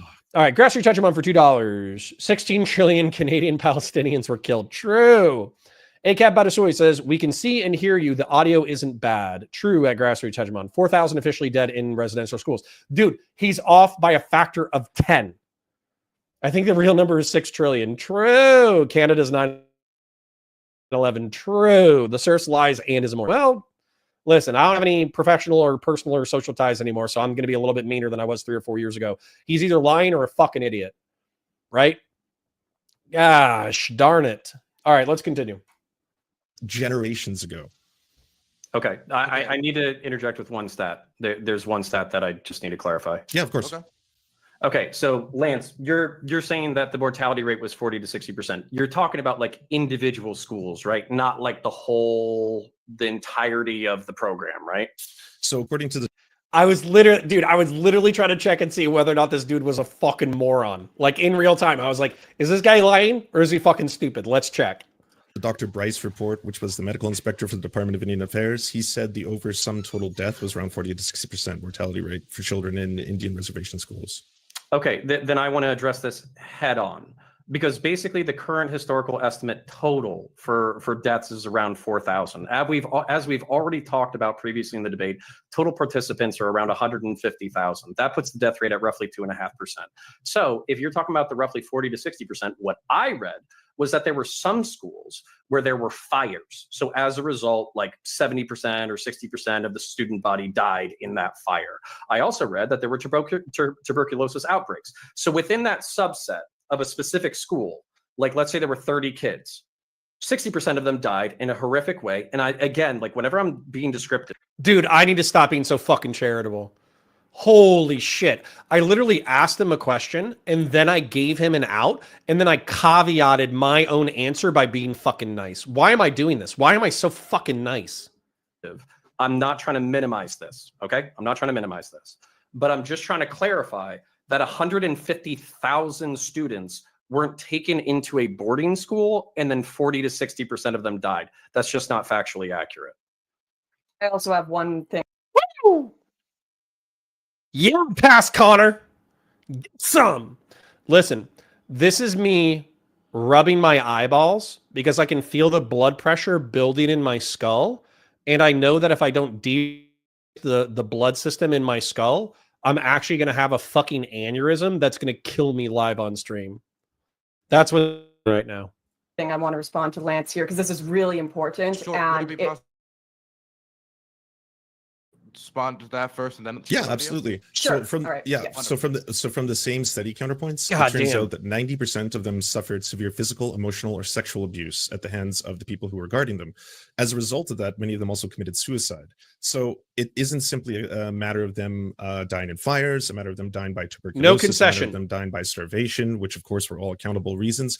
If 90% You're of the right. children are suffering one of those conditions, I think you'd all agree that on some, like the sum total of this was an atrocity being committed. Sure. And Okay. just because that was directed at me. Yep. Yeah, but Lauren So was fast. next. if So you fast. if you've Okay. got a quick Yeah, but- point, yeah, go and then I'll Yeah, go. so fast.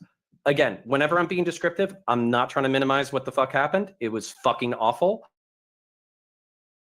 So we are accurate, because if I heard that 150,000 of my countrymen were, or ethnicity or whatever, were put through a system and 60% of them died, then maybe I would be Molotov cocktailing some shit, right? That's why we need to be very specific about what happened historically, and that's part of the reason why I wanted to have this discussion. Dude, so fucking based, right? I talk too much. I'm not saying I don't talk too much. I obviously talk too fucking much. But that was so accurate. Like, dude, if you told me that 150,000 fucking kids were put into a system and 80,000 of them died, which added up to 60 fucking percent based. Yeah. So, and you told me 60% of them got fucking wiped out through the system or whatever, then yeah, like I would be up in arms as well. But that's not what happened. And fucking dickheads like the Serfs and Tail of Twin Rabbits are reliant on the audience being fucking morons who don't understand numbers or stats or anything. That way they get to work them up into a religious fucking crusade and then have them run out into the fucking streets setting shit on fire. It literally, their propaganda is reliant on the average person being a fucking moron. So frustrating. Okay. Also, Lance, people are asking for the source on what you've provided. Could you send that over to me? Yeah, Because of I course. throw it over to Lauren. Cool. Yeah. So this is something that really rubs me the wrong way. Whenever people talk about residential school programs and compare the residential schools that were opened in the 1800s to the ones that existed in the 90s and were closed down then. If we talk about, for example, Lance talked about an electric chair existing and then said the last residential school that existed was shut down in 97. That school was called Kavalik Hall, and 96. it was closed in 96. It was closed in the Northwest Territories. It was not set up as a residential school. In fact, it was a whole legal battle with the Canadian government to even get it registered as a residential school, because what it actually was it was a hostel / boarding room that was set up for kids who did not have families that were near high schools because they were too rural. So the Northwest Territories government said, okay, we need to create boarding in the town. And then if kids are way far out in the middle of nowhere, we can give them the option to go to high school so they have somewhere to stay. An Indigenous kid came out, stayed in this boarding area, and then later took the government to court to get reparations for residential schools, claiming that it was a residential school because he was removed from his family home by the government for the purpose of education, and that he started speaking his language. He started forgetting some of his language while he was going to an English-speaking school, and thus that was part of the destruction of his history. And to compare this to schools where there was abuse going on, where there was tuberculosis outbreaks, and where people were being forcibly removed from their homes, and comparing that to schools where it's like, hey, you know, kids that are in rural areas can't have a high school education. Let's create a hospital for them. One moment. Like, Wait. that's absurd.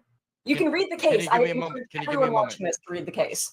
Stream seems to have crashed, which is not great. Can you guys still hear me? So based. I can. It looks like it's still. Oh, is it going on mine? Dude, you know what? Fuck that. I take it back, okay? If I'm going to take this much psychic damage for the people at fucking home, then I should be able to paint Warhammer miniatures, okay?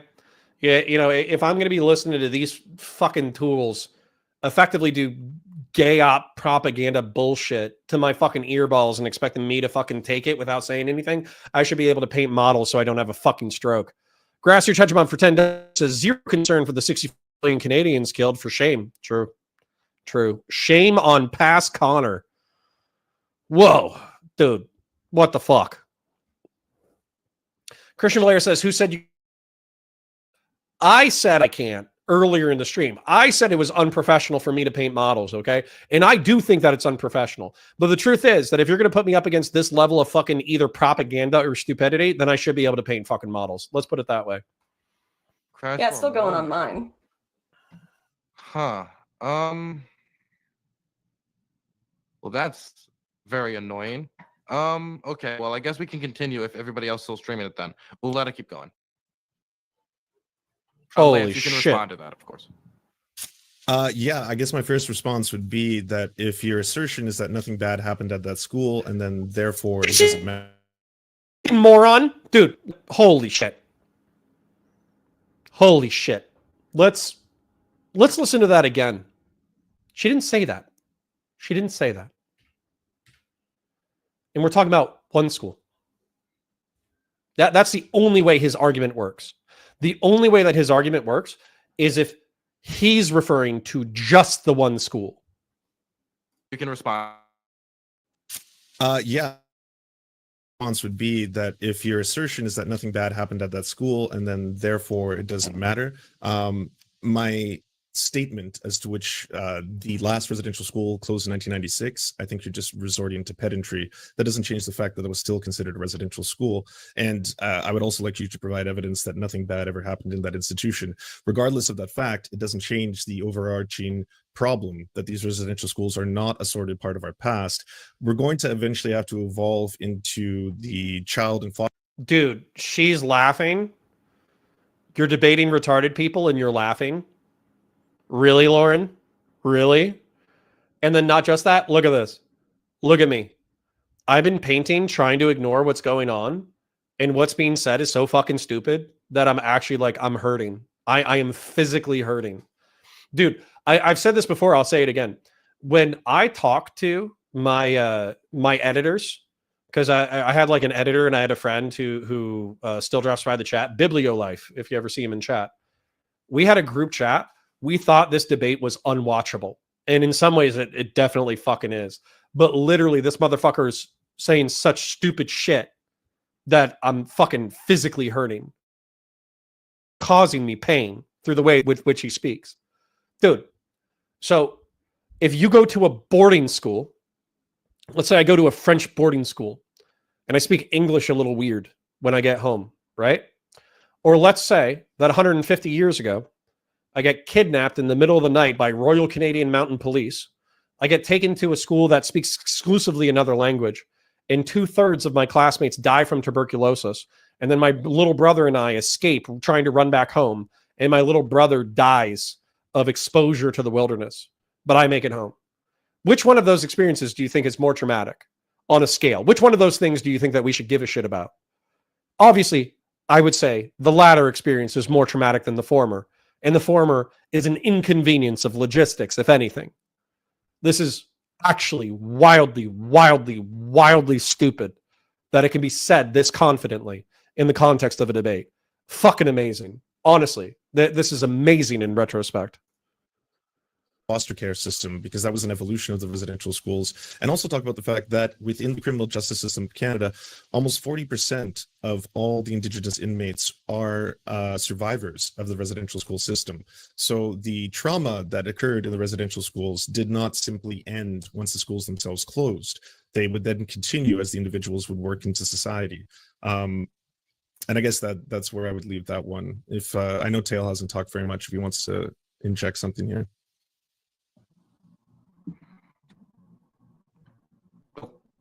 Okay, I mean, Yeah. anybody's free to grab it. Okay, because Yeah, go ahead. stating, prove to me that nothing bad ever. Yo. All right. So somebody's saying, yeah, Vlad Gabar. Well, I'll address that momentarily. All right. So I'm going to move it from the stage out of back. What's the point of the debate? The point of the debate is, did Canada commit a genocide by fucking with the kids? And the answer is yes, they did a cultural genocide, but no, they didn't do a physical genocide. That's the answer of the main debate. And then the second part of the debate is whether or not this justifies people burning down churches. I just feel like, what the fuck is going on my stream? Is it Josh Allen ball back or is it everybody? Oh, okay. Tell me. Okay, should I end the is that or no?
Hello? Hello? Can you hear me now? Can you hear me, chat? I don't want to go through all the and everything back in if it's all fudged. Anybody? Got 15 people. Somebody type something in chat. Back. All right, cool. Thank God. All right. Let's get the show back on the road. My apologies. I swear to God, whenever I hit some momentum, I pay a fuckload for my internet too. I pay like $80 or like $100 a month for my internet because I try to get the fastest upload and download speed that's available in my area. And I swear to God, whenever I hit like a roll, Spectrum is just like, yeah, sorry that you're on a roll. Go fuck yourself. And then they'll literally just fuck me. So let's go into my YouTube history, which shouldn't have anything sorted in it. And we should be able to pick up where we left off, relatively speaking.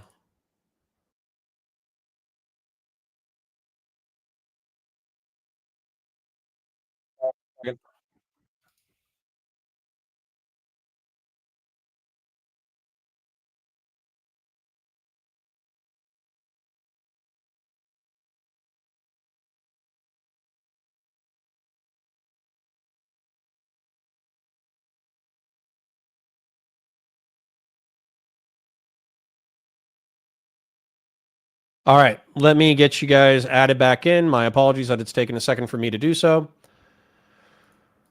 Oh, wow. All right, tell me if there's any audio issues, okay? Sex crime they didn't commit. Actually been retributive justice in this case, right? If we're dealing so poor and they died from exposure. That is the historical record as far as I understand it.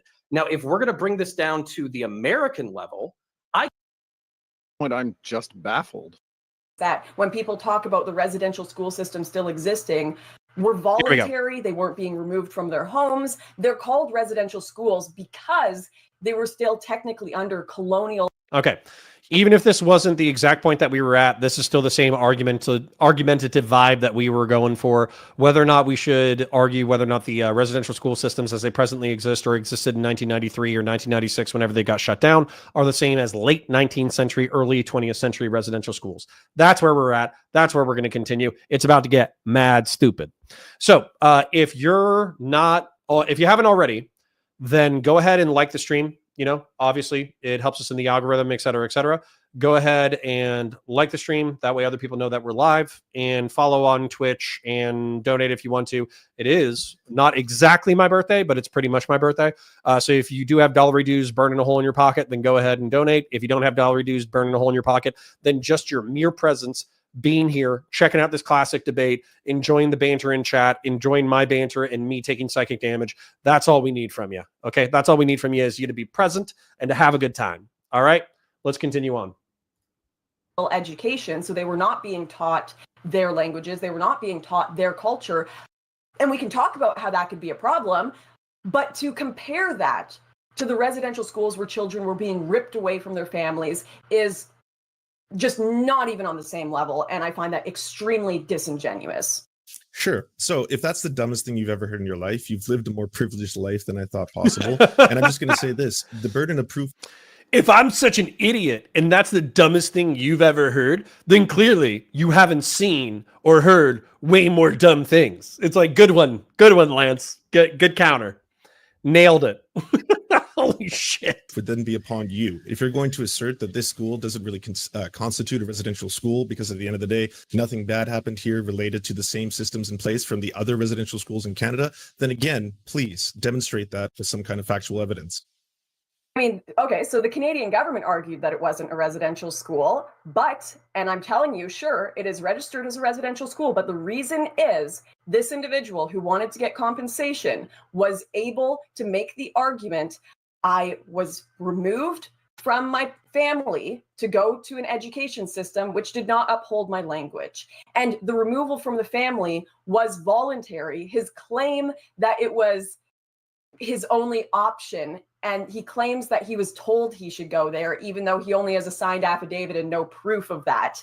People can go read the case themselves. So like, I'm just saying, if you want to say that's what residential schools were and say that's the same as all the past ones, then I'm actually not feeling that bad for the past ones. But of course they're not the same. Of course. Like, yeah, and what I'm saying is that you're being caught in the pedantry of trying to assert that this one residential school doesn't count. When No, my at the end of the point day, is the my schools that statement, and it you're remains the saying same, that was that the closed in last the residential school 90s. closed in 1996. That is just a factual yes, but statement. they were not okay. Well, can we Okay, and now you would like to establish on top of that. 1800s. Yes, You and agree if you they want were to, not the same. and can you establish then that nothing bad happened in that school? And if you can, fine. But at the end of the day, again, this is pedantry. This is why this is. I think I went back to painting. Right. The reason why I went back to painting was because, oh my God, you can't say nothing bad happened at my school. Okay. Well, I went to a public and a private school in Central Florida. Okay. At the private school, kids were doing cocaine, getting into fists, not on school grounds, but they were smoking tobacco and smoking weed on school grounds. They got into fist fights. They fought over girlfriends, all that kind of stuff. And then they were doing cocaine and steroids in their off time. Okay. That's what happened in the 2000s at a private school, right? Then when it came to the public school, there were fist fights in the halls. There were, I think probably because it was like a 3,000 person per class, there might've been like a murder or like a suicide or two at my schools. So like they didn't happen on campus, but it was all involving school age children. And it was all related to drama at the school. And then of course there were plenty of drugs. Of course there was alcohol involved incidents. Of course there were DUIs. So you can't say that like nothing bad ever happening is the standard. That's the standard of a fucking child. So the fact that the Serfs is like trying to assert this, like, so what is Lauren Southern in the middle of this debate or before this debate? Is she supposed to go to like the Canadian like educational records and be like, show me all of your disciplinary records from the 1960s to the 1990s from this one school? Is that what she's supposed to do? And then if there is a suicide or if there is a murder or if there are drug related incidences or anything like that, is she supposed to be like, oh, well, then I guess it's the same as when in 1890, 30 kids died from a fire and tuberculosis. Like, of course not. This is a dumb fucking standard. It's why he got mogged. This is why he got annihilated. This is why his debate partner got mogged. This is why his debate partner left the internet for a while, is because these are wildly stupid points. I'm actually surprised that this debate is up on his channel. That's kind of wild to me. Gamer James says, the point of politics is to actually believe in things and fight for them. Republicans believe in hateful, stupid, and destructive things, but at least they believe in something. Well, I guess that's a silver lining, isn't it? Your school sounds a lot worse than mine, where there were some fights and a lot of bullying. Well, you know, is what it is, right? This is probably one of the weakest gotchas I've seen so far. Then we'll go back. It's not. Okay, Lauren, Yeah. you can clarify. Okay. So for another example of this and why it matters is some of the places called residential schools that retained the name Taking residential damage over schools here. well into the 80s and 90s were even run by native bands themselves. They were handed over. So if you're going to talk about how these residential schools were committing Chill in my atrocities chat, well into the Casey. 80s and 90s, then we're going to have to start punishing and asking for apologies from native bands themselves, like the Cowasses band, who held on to their residential school and ran it for 16 years. Dead air. So yes, it does matter what happened and what these schools turned into later on. She should have let it hang. Either of you are free to respond. Oh, sorry, I didn't know. Dude, the fact that he's like, oh, I didn't know that I had something to say there. Dude, this is a debate, you dipshit. You're supposed to be proving a point, and you're effectively flailing. Oh, if Tail's still here. At this point, I'm just baffled. So, Okay, so far, I'll let you speak. we've denied the Indian Act. We've denied the removal policy. We've Did we? denied that because one guy... Did I miss that? Did I miss the denial? Dude, I must have missed it. If anybody has a clip, feel free to share it. Did we deny that the head of Canada 400 years ago or 500 years ago was a racist? Did we deny the Removal Act? Weren't we talking about kids getting removed from their houses the entire fucking time? Is this guy making up shit? Like, dude, this is actually a real point here, okay? Like, I understand part of the entertainment is me getting fucking pissed off. But if you're a debater, okay, there is a point in contention. The point in contention is, are the way that the Canadian school system is being characterized as effectively a new Holocaust of Indigenous children, is that accurate or not? Their perspective is that, relatively speaking, it is accurate. And considering all the horrors that happened, we should be going ahead with the progressive narrative. Lauren's contention, which is accurate, is that they are building on top of real horrors in order to exaggerate the case, in order to extract guilt and reparations from Canadian society for horrors that were not committed. Okay? That's her perspective, and that's what I'm backing her up on. Okay? That's the contention. If there is ever a moment of dead air, then you should be making your case. So the fact that I and Lauren have consistently been making our case, it is now their turn to rebut, and they have nothing to say, should be fucking embarrassing to them as debaters. Jesus. I said a bad thing incorrectly once. Therefore, all atrocities never happened. We've denied. No one is saying mass no graves. atrocities happened. that's what we said. Stop it. Wait. That's what we said. Let's let him finish. We've denied mass graves exist, even though the definition of mass is big. So at this point, I'm just lost. No! No! No! Come on, man. Come on, man. You can't be showing up to a debate about the Holocaust and just say mass grave means big grave. Are you a fucking moron? Dude, I think she's losing it. I'm smirking. That is dang. Dang.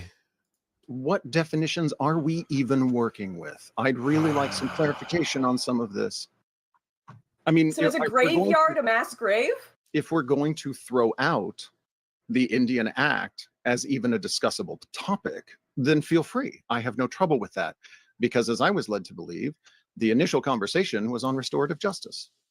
If we're going to backtrack on that topic, okay. Okay, we're not backtracking on shit. If you want to talk about that topic, then start talking about that topic. But like seriously, all right. So I literally took 10 seconds to Google the word mass grave. It says a pit dug in the ground to receive a large amount of corpses. If a lot of bodies are buried individually because they're dead, then is a cemetery a mass grave? Do you have evidence that they were all individually dug? According to Lauren, They calculated that there were individual bodies with the GPR. Lauren, I got it. to I'm not Lauren- trying. Okay, let me not be a dick. Okay, I'm not going to be a dick. I'm just going to try to break it down. So are you both incapable of letting me finish a sentence? I am According to perfectly Lauren, only a few moments ago, we're talking about pits, right? According to Lauren, GPR is incapable of identifying bodies. So how would it know whether or not they were all buried at the same time? okay, so I'll address this because I'm not Lauren. If you want me to, Feel free. okay. What I would say is that based off of all of the reading that I've made, there's plenty. And for the audience at fucking home again, I'm just trying to be descriptive. I'm not trying to justify. Okay, trying to be descriptive so we can all get on the same page descriptively. All right, on the same page. Let's keep going. As far as I can tell, from what I've seen from the historical record of the Canadian residential school system, what happened was, let's just call it cultural genocide. They took kids forcibly from people's homes, brought them to a boarding school, forced them to all live together with very limited supervision because of poor conditions, malnutrition, and basically lack of supervision. Kids were abused. Kids had improper medical care. They had improper nutrition, and a bunch of them died from I don't want to say tuberculosis is an easily preventable disease, but from disease, okay? A significant chunk of them died from disease from the conditions that they were forced into, okay? We're conceding that point. Now, also, on top of that, a lot of them died in fires because these buildings were built like shit, okay? So a decent chunk of them died from fires. And then even on top of that, a lot of kids tried to escape because the conditions were so poor and they died from exposure. That is the historical record as far as I understand it. Now, if we're going to bring this down to the American level, I can tell you that the United States of America, especially before the 19th century, does have mass graves. Guaranteed. Because what we did instead is we just fucking killed Native Americans, okay? So again, this is a spectrum of awful. I'm not trying to say it's good or bad. I'm just trying to be descriptive. So when we're talking about these graves, we're probably talking about kids who died either from tuberculosis, fire, or exposure, and they were probably buried after they were dead. Mass grave to me, because maybe I'm just a lay person. Dude, I gotta stop qualifying, man. I gotta stop qualifying. Listen, I know this is past me, but I swear to God, I qualify, I repeat, I try to get people on the same page. I try to say things in the most agreeable fucking way possible. And you know what? It's just a waste of fucking time. It is. I should have just said, you stupid fucking twat. Okay? We're talking about kids who died from tuberculosis, fire, and disease and malnutrition and exposure. Okay? They were 99.9% buried in individual graves. You're talking about a mass grave. Do you have any fucking evidence that there's a mass grave? That should have been it. Instead of a fucking 2-minute giga charitable, giga qualified rant, it should have been, you stupid cunt. Do you have any evidence? But mass grave to me implies that we are marching people out into an area, we're fucking killing them, and we're throwing them in a pit. That is my understanding of it. Maybe I'm wrong, but that's my understanding. As opposed to digging a hole for all of the bodies of the kids who died in the fire that all happened at once? Yeah, do you think that the priest set the fire, or do you think it was accidental? Because that's kind of important. Do you think that there's no such thing as a mass grave at these residential schools using the conditions that you yourself just set on the restriction of the definition of that term? Fine, Tail, you fucking win, okay? Maybe 7 kids were all buried at the same time, and it's a mass grave. Can we get to the fucking descriptive part of it? Like, can we get back to, like, reality? I would love to. Can I please jump in here? Okay, I have a question. I shouldn't have even given him that. I shouldn't have. And by the way, this is the problem, okay? You can argue in order to win, which by the way, I should just start doing it more that way. I, get more money, claim, accolades, whatever. You can argue to win where you just concede nothing to the opposition, or you can just try to describe reality as accurately as you can. And that's what I try to do, by the way. I always try to describe reality as accurately as I can perceive it. There may have been in Canada, I don't know. I don't have any of the fucking records. I didn't study all this shit for a lifetime of academic career. There may have been a time that 7 kids died of tuberculosis, or 7 kids fucking died from a building fire, and they threw them all into the same grave for the sake of expediency. There's obviously still a massive difference between 7 kids dying accidentally, and for the sake of expediency, you put them all in the same grave, versus the priests marching the kids out into the forest and then executing them and throwing them in a ditch. It's so patently fucking obvious. I can't believe that I had to fight over it within a debate. And so the fact is, because these people suck so fucking bad, I shouldn't have conceded shit. I should have been, I shouldn't have said that. I should have said, do you have any evidence to the contrary? That's what I should have said. Dumb fucks. Question for you. So we're talking about the. Tachyon says happy birthday. Well, happy birthday to thank you. Casey says, I'm drunk so I don't take psychic damage. Very base. Sucks that my grandparents are in mass graves and yeah, exactly. Were my grandparents thrown into a fucking mass grave because they're in a cemetery? You fucking moron. Bud123 says, asking them for evidence for claims and why they believe that would have shred these fools. Dude, next time. I'm learning lessons here. This is to be honest, this is why I've always had problems reviewing my own content, because I don't like, I don't know. It feels simultaneously egotistical, and it also feels like I'm retreading old ground. So for me, it's not the kind of thing that I'm doing. But at the same time, watching this, there's nothing wrong with what I've said. I just need to be more effective with my speech, and I need to be less agreeable. That's all it is. If it's a conversation, sure. If it's a debate, though, nah, fuck that. I'm extending massive amounts of charity I would never get from an opponent. Mass graves that the media have alleged happened, that Lance has been tweeting about, that progressives have been tweeting about, and you're saying that they are mass graves where people just dug pits. Because I just want to let everyone know, GPR technology can only find anomalies in the soil. It can't find bodies. So the way that they are trying to find, or how they claim they are trying to find these individual... Casey says you didn't answer my question. Serfs is a fetal alcohol baby. Well, probably. Bodies, or find these numbers, how they're getting the 250 number, how they're getting that 750 number, is they're saying they're finding burial spots and graves. And that's why some have also been mistaken for that they've said they were, Native children buried, but it ended up just being a graveyard. So if we're talking about GPR technology that is finding individual graves, and these are what is being called mass graves, they literally cannot be mass graves because it's only detecting individual burial spots. So no, this whole idea that you're saying that, yes, it was pits and bodies were thrown in, no, based on the technology that was used and the way they are counting and getting these numbers, it's impossible. Nope, I've already conceded it. You can't take it back forever. That's the record now. Okay, I see. Okay, and by the way, that was sarcasm. Like, I think on Destiny's stream, he was like, no, don't concede it. And I was like, no, I wasn't being serious. I wasn't saying that this is like a collegiate debate. I was saying like, we're on the same team and we're contradicting each other. There's no way that you can contradict it. But I was being obviously sarcastic. Obviously sarcastic. Jesus. The amount of fucking damage this fucking debate did. Holy shit. All right, mass graves, whatever.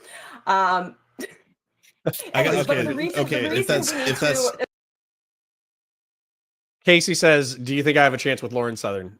Probably not, to be honest. I think she's probably done with liberals for a bit.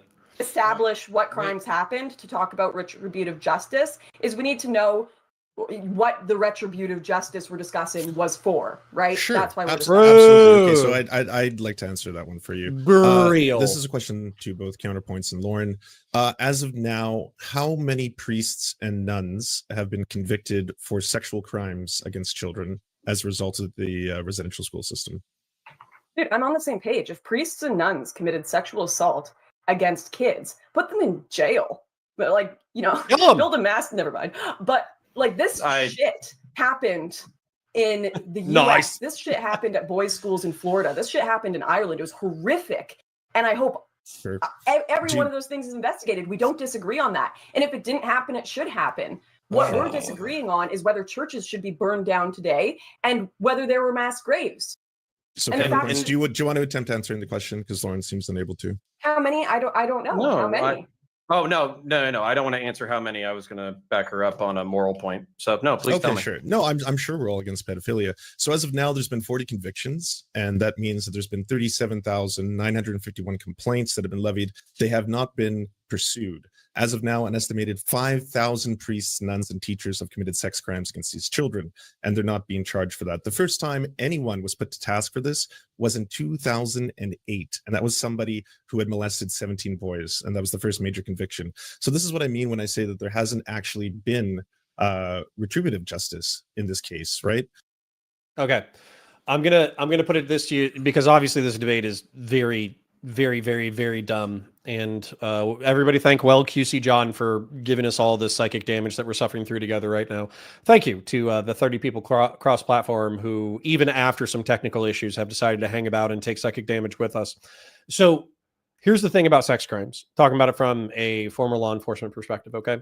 From a former law enforcement perspective, they're incredibly hard to disprove. The reason why is because oftentimes sexual predation happens in a context in which the two parties are alone. So then at that point, the only thing that you have is physical evidence and you have testimony. And oftentimes what it takes is serial abuse in order for somebody to get caught. So for instance, let's say that there was a teacher who molested one student one time. They were the only people present, and it was decades ago. So there's no physical evidence, right? At that point, proving that case is almost impossible. And I would say like a healthy chunk of cases are going to be like that, where it's difficult to prove and there seems to be only one victim, right? The people who get caught without any physical evidence are serial abusers. There are people who consistently predate on multiple people. That way you can have multiple people testify to the physical characteristics of the person who did the abuse, like whether or not they have birthmarks or freckles or their dick looks like this or they have this tattoo or whatever. And when you get 10, 15 people all saying the same thing about the way in which they were predated upon and the physical characteristics of the predator, then boom, you can get a conviction off of that. Now, the other way to get this is with physical evidence, but oftentimes the problem is you're talking about like semen or vaginal fluid or whatever, is you have to get that physical evidence immediately after the incident.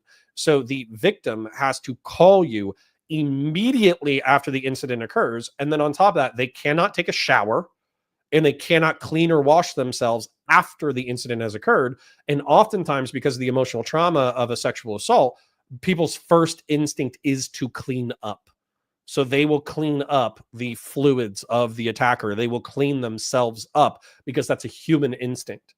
And so when it comes to sex assault cases, now the Serfs is correct in a way. It's like, well, there's 4,000 alleged incidents of sexual assault, and we've only prosecuted 40. Well, I get that that's an extremely off ratio, but that ratio might not be off because of like a lack of interest on behalf of the government to pursue pedophiles. It could be because these are decades old cases with no physical evidence. And sometimes the perpetrators are going to be dead by the time the victims come forward. Yep.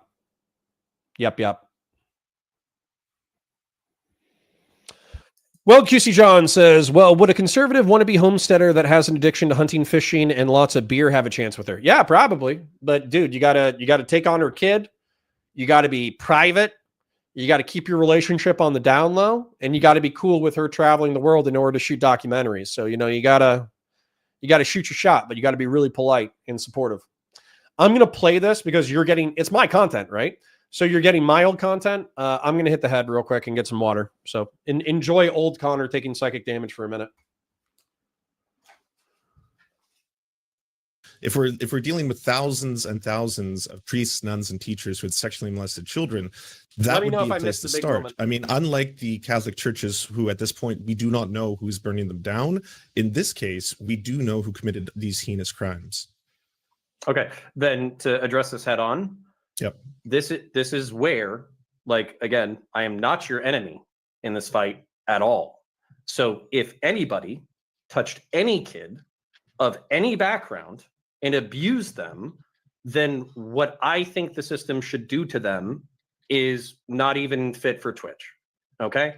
And I don't care who that person is, what institution they're a part of, whether or not they're a member of my race, whether or not it was an institution supported by the government.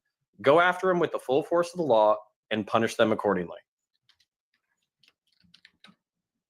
Would you both state that at this point, the Catholic Church should stop withholding the names of those who may be guilty? If you're talking about putting them public and you're saying may be guilty, no, I don't think people on trial for sex crimes that haven't been confirmed guilty should be put public, because usually what happens is if they're found innocent or falsely accused, their lives get destroyed for something they didn't do. So until there is a crime and a conviction that happens, of course, keep the names private. But I think those convictions should be, they should try to get those convictions if the person is guilty to the utmost of their ability. Now, we have to recognize, and this is a horrible thing, but it's very, very difficult to prove these crimes retrospectively that happened a long, long time ago. And if we're going to have a justice system at all, if we are going to have a system that says innocent until proven guilty, that has to be the standard. We can't just throw people in jail because we think, or just based on an accusation without proof. And, that sucks. It sucks that reality is like that. But what also sucks? People who did nothing going to jail for the rest of their lives for a sex crime they didn't commit. That's just, yeah.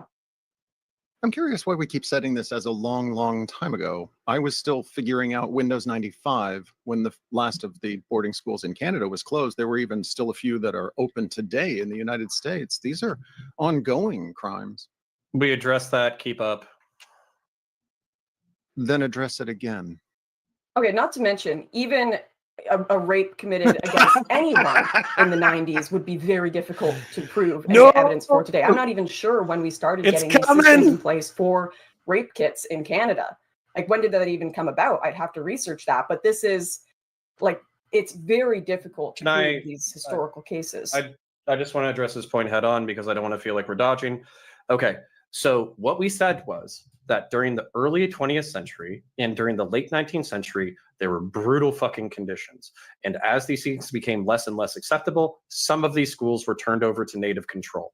Some of these schools that ended in 1996, as Lance pointed out, that Lauren supposedly has a study for, that I don't have a study for, was literally just a fucking boarding school for Native American kids. Now, I can't prove to you that no sex abuse happened, because whenever there's fucking teenagers anywhere, fucking sex abuse happens. Sex abuse happened at my white suburban bullshit fucking school. Kids were doing cocaine in the fucking bathroom and having fucking sex. I can't tell you that nothing bad happens anywhere, okay? But what I can say is that if you wanted to pick a school that you wanted to live in as a fucking time traveler, then you wouldn't want to go to the one in the 1920s, because there was probably a significant chance that you would get your ass kicked and nobody would give a shit. You would die of tuberculosis, or you would die in a fucking fire. Whereas if you went to the boarding school in 1992 and it was Native American run and it was fucking, then basically there's a strong chance that it was just a normal boarding school with all of the boarding school problems that we have today. So that's what I'm saying. Okay, so Okay, the key, so I the just key wanna be difference clear. here. So I just have one quick point. fucking true. Calm Connor, correct Connor, that I didn't freak out. I didn't say that his brain was running on Windows 95. I wasn't a fucking dick, which, by the way, I think at this point I had every right to be. I said exactly what was true. You know what? I, right now, don't have the patience that fucking old Connor had. Good for you, old Connor. Good for you. Wait, no. When I'm talking to what he talks. So far, I just got the time. So far, Lauren has talked more than both Lance and Tail combined. So I want to make sure that I give Lance and Tail some time to speak uninterrupted for a little bit. Lance? Sure. I just wanted to address counterpoints. The difference there between what you stated and what happened is that they didn't choose to go to these schools. They were taken and forced to go to these schools. So even if you do say that there are institutions in which there are multiple people committing sex crimes and whatever that is, this is still a situation in which the children were forcibly removed from their parents and forced to be in these schools. So again, as wards of the state, everything that occurs to them is the responsibility of either the Catholic Church or the government of Canada. Okay, let's get to the meat of this real quick, because no one's denying bad things happened. No one's denying bad things are bad. The only disagreement here is you guys seem to think there were mass graves. There's no evidence for them. Do you still think there are mass graves after this discussion? How many bodies have been exhumed at these graves that have recently been discovered?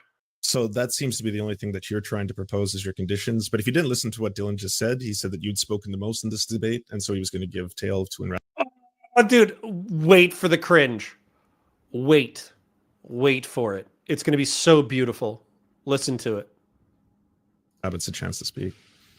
Okay, he's happy to. I was just trying to get back on topic and then to the church burnings. Your topic, but yeah.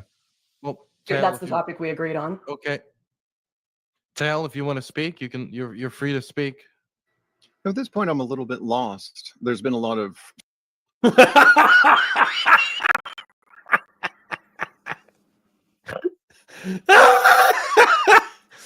Ah! Oh no! Bro!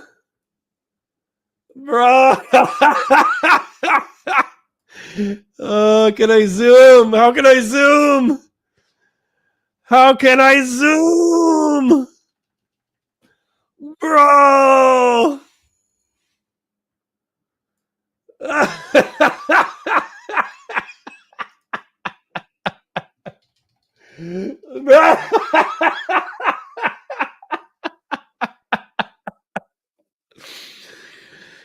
Look at my face, bro.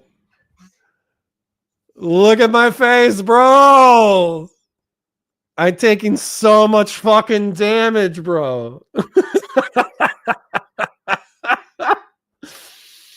All right, hold on. We're gonna rewind a few seconds, okay? Hold on. philosophical.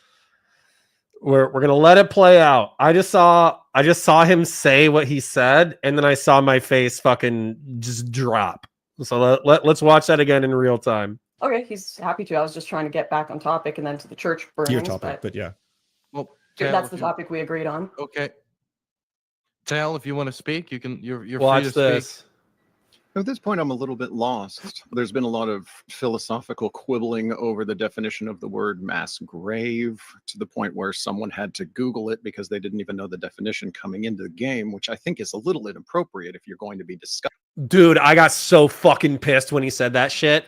I was like, you stupid motherfucker. You said mass grave was big, you dipshit.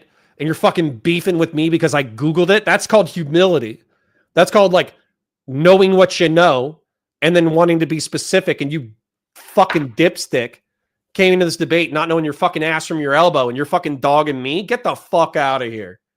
Discussing a topic, you should at least be mildly prepared. And when we're talking about things like ground penetrating radar, I again go back. If we're going to challenge the findings of those who have done the research, then you're challenging the foundation of archaeology in the Americas. If you would like to do that and lay out your argument for a better technique for identifying locations that should be excavated, I welcome you to do so. You haven't proposed anything remotely resembling that. What you did instead was to say that you went to school with a person whose name you can't pronounce, who is somehow vaguely related to a company who's oddly not listed anywhere on the company's prospectus. That's not terms, that's not definitions, and that's certainly not facts. That's just random anecdotes. I have just posted the Lauren, article hold up, I in the got this. chat. Lord, please, for the love of God. Tale of Twin Rabbits, I'm pretty sure your brain is running on 1995, okay? We're fucking 30 minutes into this goddamn debate talking about, like, I don't know, terms about fucking murder and descriptive reality and history and all that kind of shit. And you want to talk to Lauren about fucking GPR and whether or not she can offhand fucking come up with a new way to conduct anthropology? I don't give a shit. Fucking catch up. Because basically what you're doing right now is you're acting smarter than everybody else in the fucking room while saying absolutely fucking nothing. If you want to take your fucking galaxy brain fucking 10 head and your individual experience, then please educate us. But if I have to hear fucking Lauren's a dumbass about GPR one more fucking time for 35 fucking seconds, I'm going to fucking lose it. So either educate us, talk about the subject, keep up with the fucking conversation, or just don't bring up GPR again, because I don't give a fuck and I don't trust Lauren to reinvent anthropology in the next fucking 10 minutes. Okay, Okay, well, let's by move. the way, I just Wait, really need to make the point wait, that I am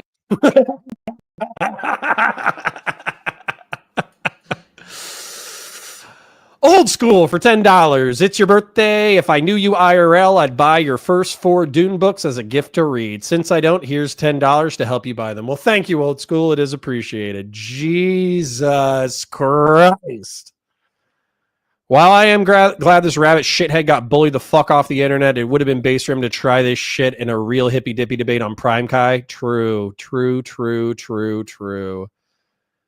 Oh, wow.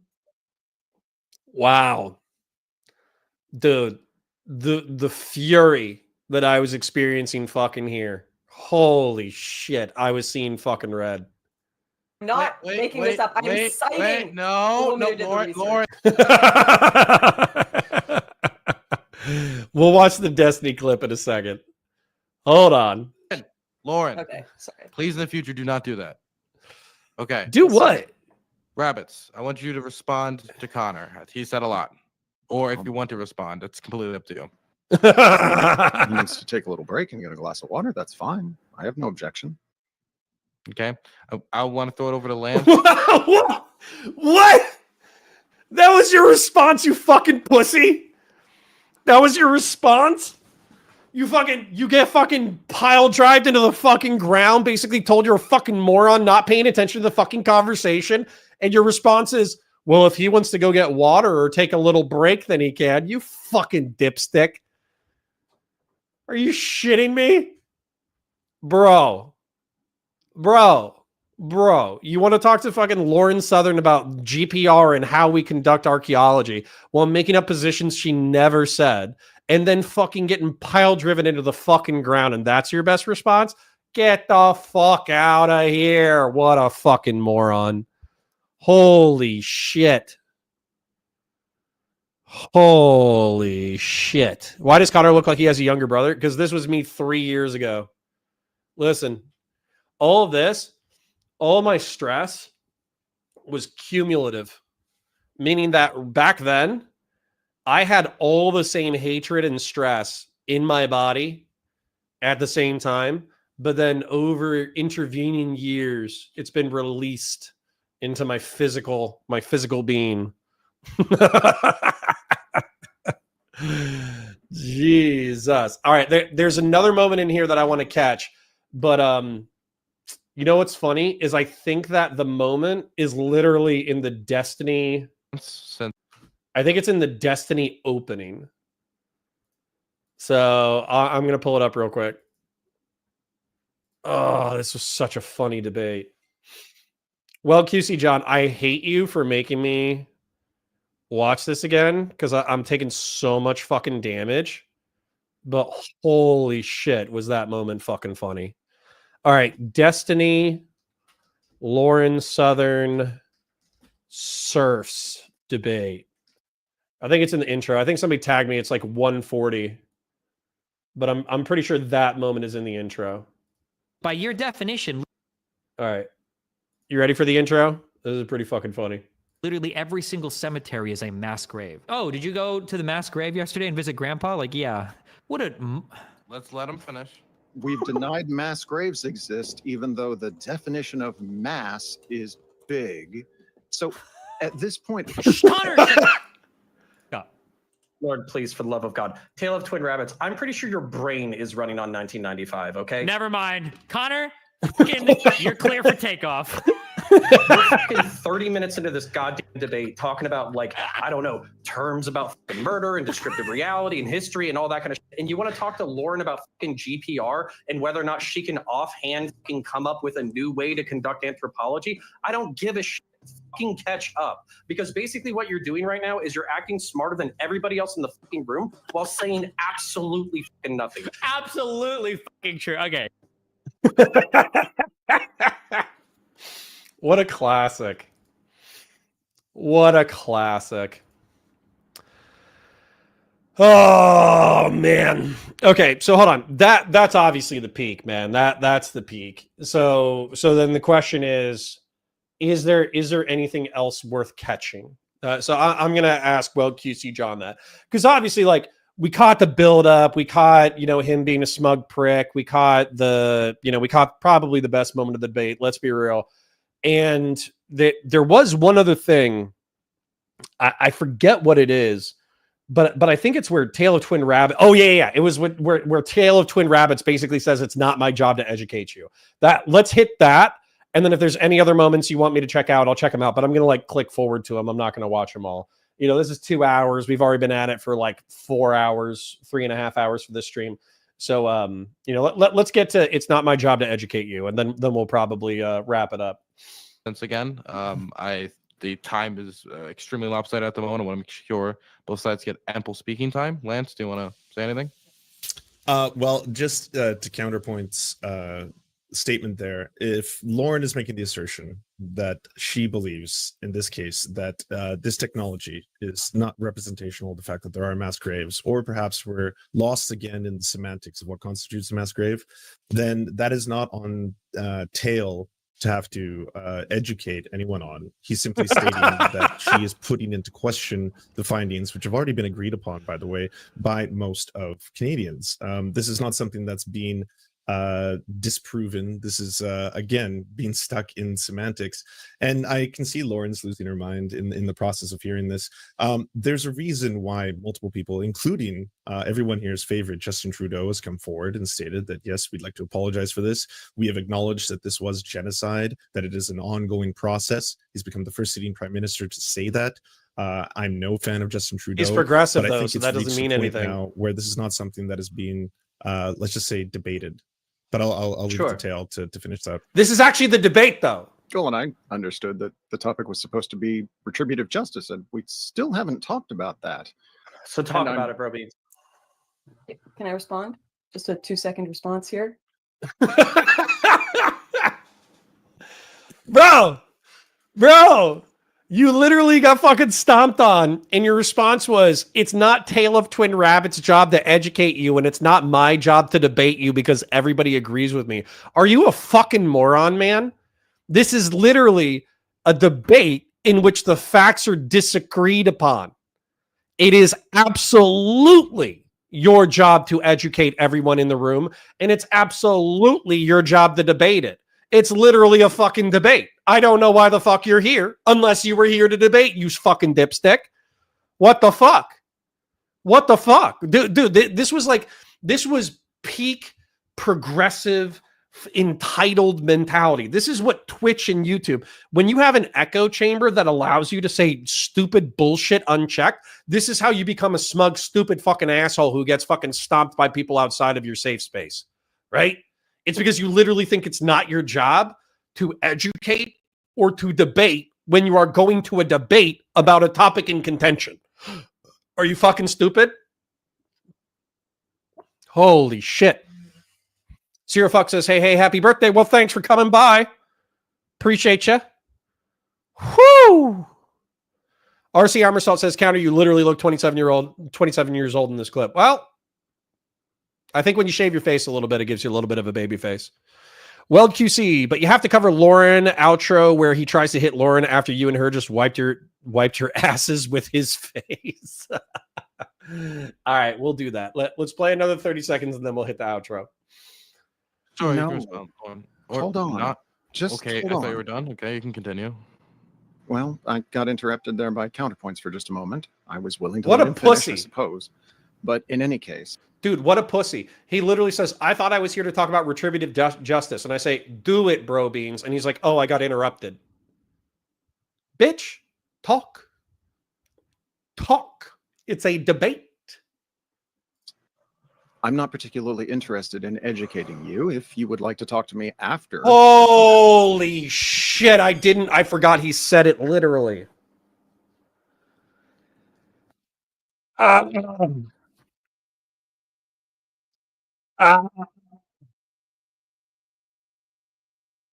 forgot he actually said it. I thought the Serfs said it on his behalf. I forgot he literally said the thing. Oh, man. I forgot he said it. I forgot he said the thing. It's, yeah. It's a debate. Yeah, it's literally your job to educate everyone in the fucking room. That's literally what you're doing in the room. That's fine. At the moment, I was willing to let him finish, I suppose. But in any case, I'm not particularly interested in educating you. If you would like to talk to me after, then that's fine. I'd be happy to provide you plenty of information on the subject of ground penetrating radar. I know it frustrates you when I say that term. That's I'm not my concerned frustration. with that. And that wasn't what You the should thesis be. of my statement actually was. I said we're quibbling over definitions because I haven't been confronted with any facts. So that's my concern. So what's your definition of mass graves, you fucking retard? Somehow contradict what I said there, you may feel free to do so. But as I understood it, the topic here was about retributive justice. So I would like to know what the two of you mean when you talk about that so that we can discuss it. Hey, I'm Connor, not interested in discussing dare it. mansplain. Okay, I'm going to mansplain. Don't you Oh, wait. dare. Give me 1 minute because I just really need to respond to this one point. I should have gone. I should have mansplained like a motherfucker. It's we have to determine if there was a genocide or not because that was part of this topic. So that's why we All right, I'm good. Listen, lesson learned, okay? Lesson fucking learned. When I'm in a debate in the future, I'm not going to be anywhere near as charitable. I'm not going to give anywhere near as many concessions. I'm going to say what the fuck I think. I'm going to be quick and snippy about it. I'm going to make one good point, and then I'm going to back out one good point, and then I'm going to back out, and I'm going to do that over and over and over again. Because basically, once you make like 3 or 4 points, people have forgotten what the fuck you said. And not only that, no one, I swear to God, if I go back and I watch all these debates, no one is being as charitable as I am, and no one is trying to figure out what's real. They're trying to win. They're trying to win the conversation. They're not trying to figure out what's objectively true. And so when I'm being charitable, when I'm basically giving the opposition what they should be saying in a debate, I'm doing my side a disservice. I'm fucking over my side. So fuck them. Fuck them. We won't do that in the future. I'm not going to do your homework for you, you fucking morons. Holy shit, was I way too fucking nice. All right. So hold on. Here's outros. Wow, including the debates. Now we're going to throw it over to Connor. Yeah, my name is Connor. I run a YouTube channel named Counterpoints. I'm a center right, law enforcement veteran, Marine Corps veteran, science fiction, religion, and philosophy nerd. I do like debates like this. Sorry to Tale of Twin Rabbit for being a dick, but sorry you frustrated me a little bit. And then I'm still being nice. I'm still being nice, even in the outro, even though that guy's been a total smug prick the entire time. I'm still being nice in the outro. Stop being so fucking nice, old Connor. What's your fucking problem? basically, I know everybody was expecting a fucking bloodbath, and maybe we failed that a little bit, but that's because, like, I don't know, I give a shit. We're talking about people who are being, like, ultimately at the end of the day, regardless of whether or not we call it genocide, Sweet we're talking about people who were raped and murdered. We were talking about kids who ran away from their homes and died of exposure. All this shit is fucked up. So we can talk about the reason why I wanted to enforce descriptive reality is because I've said this before, I'll say this again, is some of the way this stuff is portrayed, I would be probably acting not in the most rational way possible. The reason why I want to nail down descriptive reality of the past, the reason why I want to nail down descriptive reality of the present, is because I think accurate descriptive reality can get you to better prescriptive solutions. So maybe we can talk about that another time. I sincerely appreciate y'all, and I wish you all well. Oh, I'm going to throw it over what to a Lauren nice Southern. guy. Yeah, for sure. Thank you for having me, first of all, Dylan. I know it was a bit controversial. So firstly, to assert that there is a genocide occurring, to assert that there were mass graves found, out of all of the graves that were allegedly found that have been in the media the last few months, not a single body has been exhumed. Not one. And even so, this doesn't mean there aren't necessarily graves or a graveyard, but all of the chiefs in these communities have stated these are not mass graves if they do exist, and they do know about them. The 751 graves found, the Cowessos band, Chief Cadmus Delorme, emphasized that the findings were not from a mass grave, but They're preliminary unmarked graves. The band leader in Kelowna said it was not a mass grave for the 215 graves found there, or potentially. The GPR researchers that did this research said nothing is confirmed until things are dug up. Yet progressive activists and media continue to make the claim of mass graves, and so do our debate opponents, exaggerating what were some potentially absolutely horrific things that happened in the past. And we need to be honest about what has occurred to have a proper conversation while not exaggerating. And unfortunately, this exaggeration has led to legitimate hate crimes and destruction today. And that is unfortunate, and especially unfortunate that people are making excuses for it. Hi, Baby Life. Welcome Okay, aboard. now We I'm going to mentioned throw you it over earlier. to Tale of Two Rabbits. Thank you very much. I don't know. I'm unclear. Academics, historians, indigenous nations, government agencies, they've been open about this genocide for decades. The Truth and Reconciliation Report was issued 6 years ago. The concession was made that these fires aren't somehow all a conspiracy of Antifa. The concession was made that the mass graves are being identified and require further research. The conceit was made that the foster care system is absolutely toxic and therefore the removal policy was unacceptable. And in response, I got rhetorical tactics and a fair amount of shouting because this was fun. Fully mature people learn from their mistakes and move forward. Fully mature people own up to their past. Fully mature people acknowledge that sometimes a priest can accidentally set fire to his own church rather than scream at the person who says that it happened. When members of my community... Yo, I forgot that.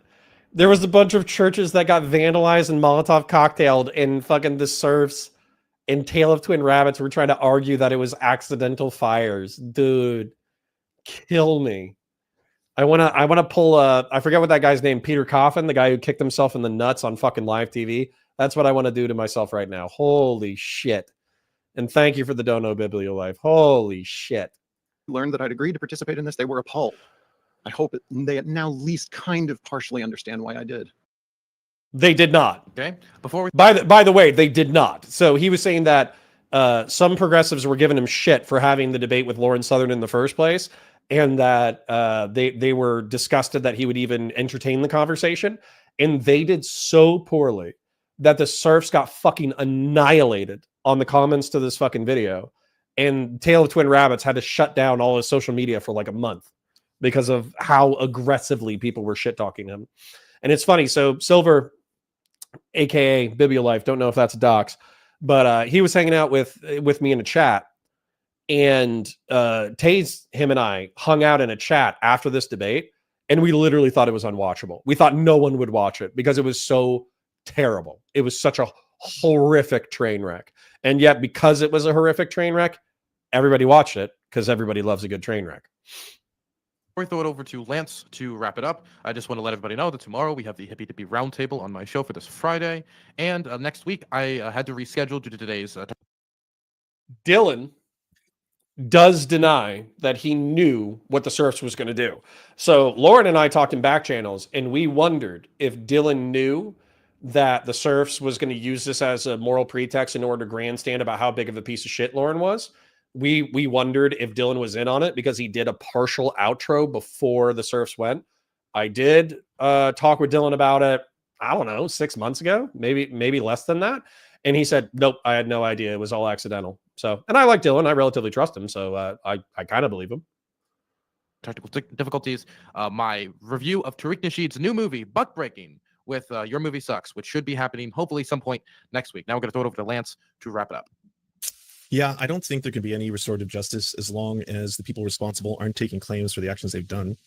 If I could use a simile, it's kind of like you, Lauren Southern, because ultimately, if you had spent your career rising to become one of the darling children of the alt-right, palling around with people like Brittany Pettibone, Richard Spencer, touring around the globe with someone like, let's say, Stefan Molyneux, who is well known for measuring the skulls of black and white people, spreading the Great Replacement conspiracy, spreading the Great Genocide conspiracy theory, then going on tour, spreading both of those conspiracy theories, in addition to going to join that far-right nationalist group, First Europa, and then joining them by shooting flares at immigrants, and doing all of this while at the same time, all of it bubbles over and boils over to the point where, at the end of the day, you ultimately led to one of the people contributing towards the Christchurch shooting, who declared that the Great Replacement theory was one of the reasons why they committed the atrocity that they did.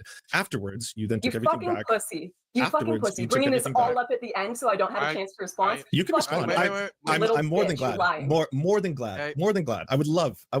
Please bring it all up. Bring it all up. Wait. You can respond, but let me just be clear. I am not going to be part of it. If you want to make this into a fucking shit show, I'm leaving, and I will not contribute to that because that's not the type of brand I want to produce. Do you both understand that? Okay, Lance, finish, and then I'm out. And you two can fucking eat each other alive if you want. Sounds good. Lance, okay. Lance, you gotta finish? Yeah, I'll finish. And then turning the whole thing around to suddenly say that you're going to rebrand yourself as this wonderful new centrist and everything. Which never fucking happened, by the way. Never happened. If anything, Lauren's return thing was like, hey, the world's more complicated, but I'm still pretty much lined up with my old politics. Then she fucking went into why she was questioning some of her conservative bona fides. Then she did another fucking video copying to all her personal shit. So this whole thing where it's like, oh, I'm an enlightened centrist. That never fucking happened. Things wonderful and that you write children's books now and it's all ooh and everything's good now Based. And nothing bad ever happened. I think if you wanted to achieve restorative justice when it came all of this stuff, then what you had to do was simply acknowledge any of the bad things you've done in the past, but you haven't. So I don't think the idea of you now doing this rebranding tour is anything more than you just seeing the writing on the wall. That's ultimately what this all is. You knew what was happening to your peers, and you were smart enough and astute enough to walk away from it. You're such a bitch, Lance. Okay, bring it up. Well, Let's go. Talk to me. I'm staying right here. I'm not going anywhere. Yeah, throw 7,000 accusations at me and then ask me to respond to them. That's great. Connor and I are going to have a chat with my chat. And if you want to not be a bitch boy and have a full conversation another time, we can do that. We'll arrange that. Okay. You all have a pleasant afternoon. I'm right here. You don't have to go anywhere. You don't have to go talk to Connor. I have to go join my family and my life. But I'm seriously, let's set this up for another time. Let's set this Sounds up for another time. I'm 100% for it. Moral of the story, he never set it up for another time. He totally fucking pussed and cucked All right. out. See you later, bitch boy. Have fun. Dude, huge fucking L's. We'll check the comments in the section in a second. Sapient Green for 200 DKK. I thought Lauren handled the debate pretty well. Also happily increased decrepitude day. Thank you kindly, sir. So hold on. So let's address some of that towards the end. So Lance was absolutely a fucking bitch because he totally could have debated any of that stuff at any fucking point. As a matter of fact, we could have just agreed to that, or he could have done it later. He caught so much flack as a result of how poorly they did in this debate. He ended up not setting up the second debate where they would talk about Lauren's like fucking rebrand shit. And by the way, the whole fucking rebrand thing, it's like, I still think Lauren believes 80% of what she believed when she first started as a creator or whatever. I just think that it's been informed by experience in life of having a kid, getting divorced, trying to date after getting divorced, obviously the destiny thing, all that kind of stuff. I don't think she's really like that massive of a different person. If anything, I think that her philosophy is being informed by her life. Yeah, so let's check it out. Lance, at no point in your rambling, incoherent response was there anything that could even be considered a rational thought. Negative. This was such a massive defeat. You and Tail did not come in good faith. Oh God, this was fucking painful. Bro, if you're going to debate this, you could have at least prepared beforehand. Got owned by Lauren in the end. Being known as spineless Lance has got to be soul crushing. Lance doing so incredibly poorly in a topic he cares so much about leads me to believe he only cared about it for the optics. Man, Lance should just not do debates anymore. No good at them and got cleaned up hand on this one. I'm going to be real. Tail was really not helpful and didn't contribute anything to this conversation. Rabbit Dude had a dreadful performance. Is he seriously trying to say all the church burnings were an accident? Please stop debating, Lance. Lance, my man, if you want to actually have a good, honest debate with Lauren, don't wait until closing statements. How can you deny mass graves when the definition of mass is big? That was an insane moment. Wow. Yeah, dude, almost all the comments were negative. So if you look at the views, he's a 90K 90K subscriber YouTube channel. He's got 33,000 views on this. And his current stuff, I'm just going to be a little bit mean. Just going to be a little bit mean, not too mean, but a little mean. 11, 5, 7, 15, 7, 29, 20, 10, 28, 25, 13, 4, 21, 26, 13, 8, 83. All right, that's a good one. 18, 14, 14. Okay, it's not as bad as I thought it was, but there was like a 6-month period in here where he was getting under 10K views consistently.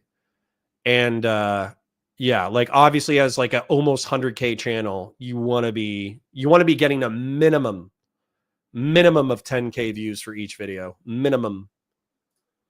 So, and he's at 90.2. I could have sworn to God he was bigger, but it's okay. Who cares? It's okay. Who cares? Well, QC John says, how does that feel so much more like a bitch move now that it did back then before it happened? No, I still felt like it was a huge bitch move at the time as well. Obviously it was, dude, you waited until the last second to do that. You couldn't have set that up as a specific debate, you fucking moron. And on top of that, here's another point that I wanted to make.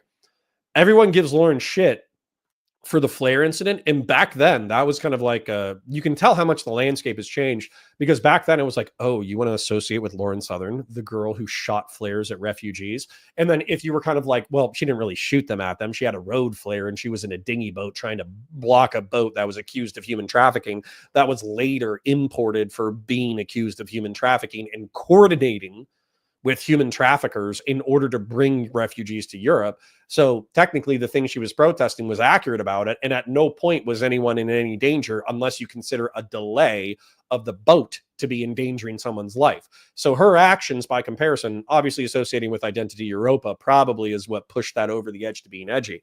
But now if you compare that to Hassan Piker sweeping for Hamas and Hezbollah after October 7th, that is nothing by comparison. Dude, that is nothing. It would actually be pretty rare for you to find an Identity Europe. I think there was like one guy who did like a mass shooting, but the rest of them are all like, no, we abhor violence. We just want this, that, the other thing through regular, normal government means and repatriation of people to their former countries. They'll all, like, I'm not saying they're not hiding their power level. I'm sure some of them actually are like pretty, Nazi adjacent. However, if you compare Identity Europa talking about repatriation compared to Hassan Piker simping for terrorist organizations, it's actually funny how mild some of their rhetoric was by comparison. Zero Fuck says classic. I think Lauren caught a lot of crap merely based off of who she associated with. I can't stand the association game. You know what? I think the problem is though, is that like Lauren doesn't forward any strong denials of those people. And then like her views naturally line up to their worldview. And so that's why she catches a fair amount of shit. I mean, shit, I even did a struggle session with her and Gassim about it for The Great Replacement. But the point is like, it's harder to be an ethno-nationalist online than it is to be like a liberal civic nationalist. Let's be real. My position is an easier position to hold in public, but it's also a position I sincerely believe. I don't give a fuck about, Black and Hispanic people as long as Black and Hispanic people work, pay their bills, take care of their families, take care of their kids. If you work, take care of your families, pay your taxes, pay your bills, take care of your kids, you can be my countryman. I don't care. It's fine. Literally, that's all I ask of you. Just don't be a fucking piece of shit. Oh, man. Most leftists always and forever hide their power levels similar to the far-right white supremacists. I know, but Twitch has made them comfortable enough in order to not feel like they need to hide their power level. Pylum says, French guy here coming from nowhere. Just want to say happy birthday. Well, thank you, Pylum. Merci beaucoup. Yeah, that's true. Well, QC John says, Connor, we all know Lauren was the world's most skilled sniper, shooting 150 caliber flares at freightliners and tankers. True. Single-handedly responsible for stopping the Mediterranean immigration through her sniper flare gun shenanigans. So I'm going to go through the donos. So we've been live for 4 hours approximately, and I did want to come and hang out with you guys. I know it's the holiday, everybody's busy, they're probably doing something else, but you guys we might have had lower metrics because that was a very old debate. However, I did want to honor QC John. He donated to me a couple of times in order to watch it. It was fun in retrospect. It took a lot of psychic damage, but I appreciated my former self in how patient I was. I do think that my rhetoric can be sharpened from where I was, because the truth is that I think you just need to get one strong point, get in, make it get out. Right? I think that's the strongest rhetoric. But I do want to thank everybody who donated. So Christian Valeris, thank you for the first $20 dono. I think I got another one from you later on. Deus Halcyon for $10. Thank you kindly. Fearmonger for $25. Thank you. Grassroots Hegemon for $5. $10. Thank you again. Thank you to Nizzy X for the 50 sec. Thank you to Grassroots Hegemon for another $5. Nsort for 2. Grassroots Hegemon again for several donations. Thank you for always being an Oiler. It is appreciated. Christian Valeris again. Weld QC John, thank you for the $10. You're the reason why we did this. Grassroots Hegemon, some more. Old School, Bibliolife, and Sapient Green. Thank you all for the donos. I will be sure to misappropriate your funds. What I mean by misappropriate. So if you go to my Twitter, I'm actually going to pull it up right now. We're going to do this together. I already built a bolter. You guys should know the bolter. As a matter of fact, I'm going to pull up the old one real quick. So the old one, I made a bolter. Sure. I'm just going to leave up the thumb, and then I'm going to share it. And then Twitter, let me pull up the new one. Let me pull it up. Profile. Where's the new one? Give me 1 second, ladies and gentlemen. I promise it'll be worth it. If you're into firearms or science fiction or violence, this will be worth it. I do promise you. Come on, buddy. I know you're here somewhere. There we go. Oh, you're so beautiful. You are so beautiful. All right, let me share screen with you guys. Share screen. Okay, so here's the old one, right? And if you look at it, it's got the nails on the front, but then it also has all those screws in the center, right? As a matter of fact, let's go ahead. Okay, so look at all those screws, right? 1, 2, 3, 4, 5, 6. There's 2 down here, 7, 8, 9, 10, 11, 12, and then 13, 14, 15, 16. I think there was 18 screws in total that I eliminated. And the way that I eliminated them is I actually bonded through heat this into a almost monolithic piece. And so this piece it has a front piece, then all of this is one solid piece, and then it bolts into the rear. So this is my Mark II, and I actually have 3D printed quad rails on the top and the side that are capable of taking flashlights and scopes. So I have explosive rounds in my house right now. Probably in the next month, I'm going to go back out to my friend's country ass estate, and we're going to blow some shit up, and we're going to make another video. I think I'm going to title it, I got bolts for my bolter or something like that. And then I'll put bolter Mark II in the comment section or something like that. But we're going to have another bolter video probably, I would say worst case scenario, January. Worst case scenario in January, I'll blow up a whole bunch of stuff with my new bolter, and it'll be glorious. So yeah, so I hope that's glorious for you, because it's certainly glorious for me. Happy birthday, Connor, says Jaeger Bradley. Thank you kindly. I made a 24-pound turkey for friends for Thanksgiving dinner. Well, congratulations, Bud123. I know we don't always agree on politics. Sometimes we get a little one guide in the channel, but I'm happy you're taking care of your friends and community. Bo QC John says, 07 Connor, happy birthday and happy Thanksgiving. Well, thanks for inspiring me to do this stream, and thanks for the very silly content. I appreciate it. Bud123 says, happy birthday. Thank you kindly. Isn't there a new GW Space Marine show coming out on December 10th? We are going to have sorry, I got an itchy nose and I can't pick it in front of you fine folk. The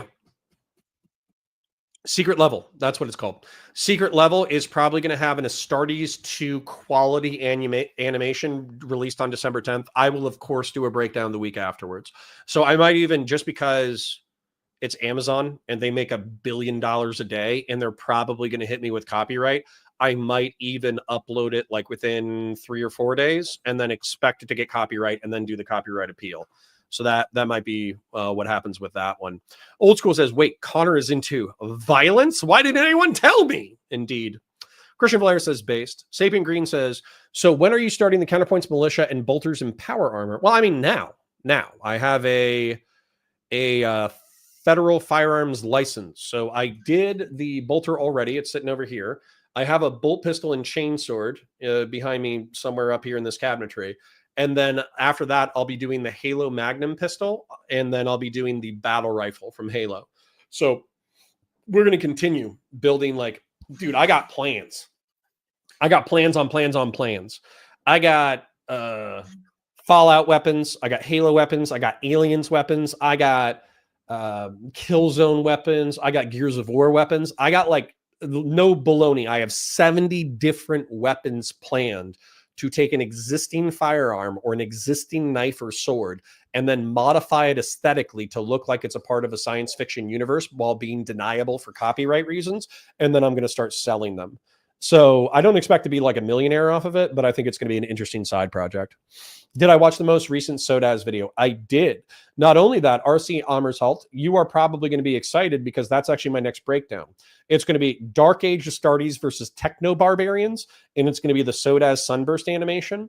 I broke down, I think they're up to 15 sections now. So I put 1 through 15 together as a single episode, and then I did a breakdown as if it was a battle at the end of the Age of Strife in Warhammer prehistory. Chainsword, yes, absolutely. Yes, absolutely. I have an M18 fuel hatchet. So that's like the hand chainsaw with an 8-inch blade. And then I got a 18-inch blade. So it's like almost a 2-foot blade on a hand chainsaw. And so it's curved a little bit, kind of like it's almost like Count Dooku's lightsaber, where it's like curved a little bit. So it's kind of like a fencing saber almost, but it still has a massive like 20-inch chain blade. So I'll be 3D printing. I'll probably do it in aluminum eventually, but I'm going to 3D print the side thing that the chain swords have that covers the blade that's closest to you. I'm probably going to paint and redo the handle so the handle looks more 40K. So it's going to be pretty sick. You're going to have to be patient. You're going to have to give me time to do it, but I will do it.